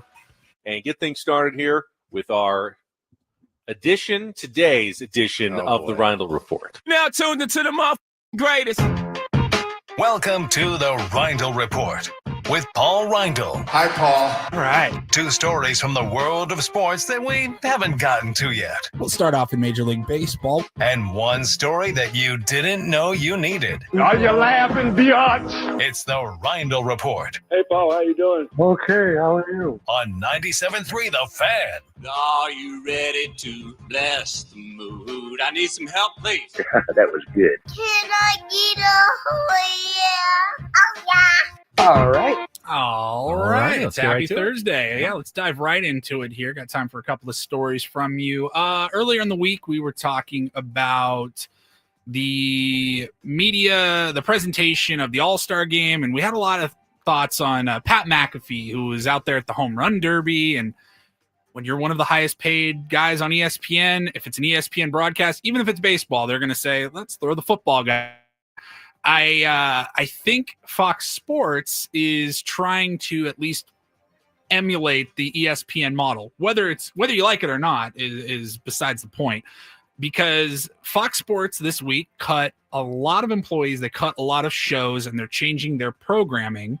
I think Joy Taylor is probably the most notable name that was cut from Fox Sports, and it's looking like Fox Sports is on the verge of signing a deal with Barstool Sports. Portnoy confirmed it today. Portnoy did confirm. They are teaming up It's for done. content on FS1. Don't have and the particulars their in big front of new me. kickoff show on college football Saturdays. Yeah, Fox Sports now wants to make Dave Portnoy essentially the Fox version of ESPN's Pat McAfee. You're going to see him on their big noon kickoff, which is their counter programming to College Game Day. You're going to see some of the Barstool programming that they run on their networks will be filtered into Fox Sports if you watch FS1 or anything like that. I'm curious what your thoughts are on seeing more Dave Portnoy on college football Saturdays. Like McAfee, obviously very polarizing. Now, Matty, you introduced me to Riggs from Barstool. Good guy. I enjoyed meeting him. Do you know Portnoy? I've never met Never met Dave. him. I will say Riggs is a good friend of mine and goes on our annual buddies trip, and I like Riggs a lot. He's not only been he's good to me and my wife and family. He's a big-hearted guy, and he I think Riggs was employee number 3 or 4 at Barstool, and he swears by Dave. Dave is polarizing. I think that's part of, what he is and how he is. But according to Riggs, he likes him, likes working for him and with him. By the way, how many people need to, get maimed or pass away before I rise to the level of the annual buddies trip? Just wondering how far down the list I am. It's a list. There's only 24 guys, and most of those guys have been coming for over 10 years. It's going to be. Is there a waiting list? There's a list. It's very awkward. I was hoping you wouldn't bring this up on live radio. Of course, Ben. that's what Woods has taught me. The best place to bring it up is on live radio. I could see you and Woodsy making the Uncle Tony Invitational at some point. No, I've been very respectful. I haven't said it. I've known you for like 3 years now. I haven't said a thing. It's like, all right, our relationship is starting to progress a little bit. I just wanted to check in. I love you. You're my guy. No, I didn't expect it. I just wanted to see if it was maybe possible at some point in the future. This is not yet. It's not a no. I'll keep it's working. Just a not yet. I'll keep working, and I will not ask you again. Don't worry. All right, pretty gnarly scene happened overnight. Last night I think this was in Foxborough, Coldplay was having a concert, and don't listen to Coldplay. I've never been to a Coldplay concert, so I don't know if this is something they always do, but you've seen videos over the years of like kiss cam footage, and they show a couple in the crowd, and there's like an awkward, like kind of backing away, like, I don't want to be seen with this person. Or I've seen one where like, oh, kiss, and the guy's like, no, it's my sister. Had a bizarre scene overnight. I actually saw the video and didn't really think twice about it until I saw the internet, the sleuthing that went on. So at the Coldplay concert, they showed a couple in like a kiss cam style, and they both people in the shot immediately see that they're on the jumbo screen and duck out of the camera's view, turn their heads. They are trying to avoid being seen. I'm showing it here on our YouTube stream if you're watching. It was pretty awkward. And then the internet found out that the man in this scene here is none other than tech CEO for the company Astronomer Andy Byron. Only problem is that was definitely not his wife. In fact, that was the CPO, the Chief People Officer, Kristen Cabot, his coworker, and definitely not his wife. The internet found that out pretty quickly and was able to put the pieces together. It's also come out that may have been in a suite with other employees, other high-ranking officials of Astronomer. So he had no problem showing up to the work event. That's disturbing. Yeah, I mean, with this woman, and he's got his arms around her, and they were dancing, and you don't know what else because they got out of the camera shot pretty quickly. But needless to say, Byron has a lot of questions to answer this morning, and I'm guessing his wife may have the first questions for him. I mean, the reaction tells you everything you need to know about that story. No one reacts like that. He was not hoping to be seen on camera. They know they shouldn't be doing. That's the guiltiest look that I think I've maybe ever seen on camera. He just drops to the ground to avoid being seen on camera. It is too late. It's been viewed by millions of people now around the world on social media. And he's going to be in trouble for that one. It's done. He's toast, right? Yeah, he's done. He's toast. That's she's lawyering up. She already has. It's over. Like there's nothing you can say. That is a bad look. The reality is that you're always on camera everywhere at this point. It's just a matter of how many people do or don't see it. But everything's on camera. That relationship was already done for that to have unfolded like that. That wow. Not good. Wow. I mean, Matty has to live his life on camera. On Bravo. You're on camera every day. I am on camera every day. We're on camera right now. Everybody's watching us right now. So don't do anything you would be embarrassed about. Do this. And end up on DDT or the Randall Report. Never know. And I think that's about all the time we have. Thank about you, a minute Paulie. left. Appreciate it. I want to thank Matt Ginella for coming in studio. Did it live up to your unreasonably high expectations of what this was coming into it? First of all, Thank you for having me. I want to. It is, like I said, an honor to sit in Woodsy's seat. You know what I think of you guys, this show in general, this station, the Padres. I'm listening to this all the time on the Odyssey app, actually, and go back and listen to different segments. I love how it gets all pieced out. So this was a real treat, and I again thank you for having me. I can't say that it's necessarily an auto reciprocation to the invite for the Uncle Tony Right, Invitational. I'm sorry, Ben, but I do appreciate the You have opportunity. no idea how patient I am. Paulie will tell you. I will wait Most quietly. patient man I've ever met. I will wait quietly for years until my comes up. But Maddie, thank you for coming This in. is a blast. The Go only thing I have Padres. to say Go is Padres. come back and do this again when Woodsy's Yes. here, okay? We got love room. that. He would I love would some love of these it. conversations Yes. as well. For everybody else, Paulie and I are heading over to the Sound Space. It is a Roundtable Thursday. We'll do a first half recap and look ahead to the second half of the Padres season, commercial free. And then we'll be back tomorrow with a Friar Friday. Chris Kemp joining us. And, of course, Woodsy will be back next week with stories from Manchester, England. For Matt Ginella, Paul Reindl, I'm Ben Higgins. Thanks for joining us on San Diego's #1 sports station, 97.3 The Fan. So long, everybody.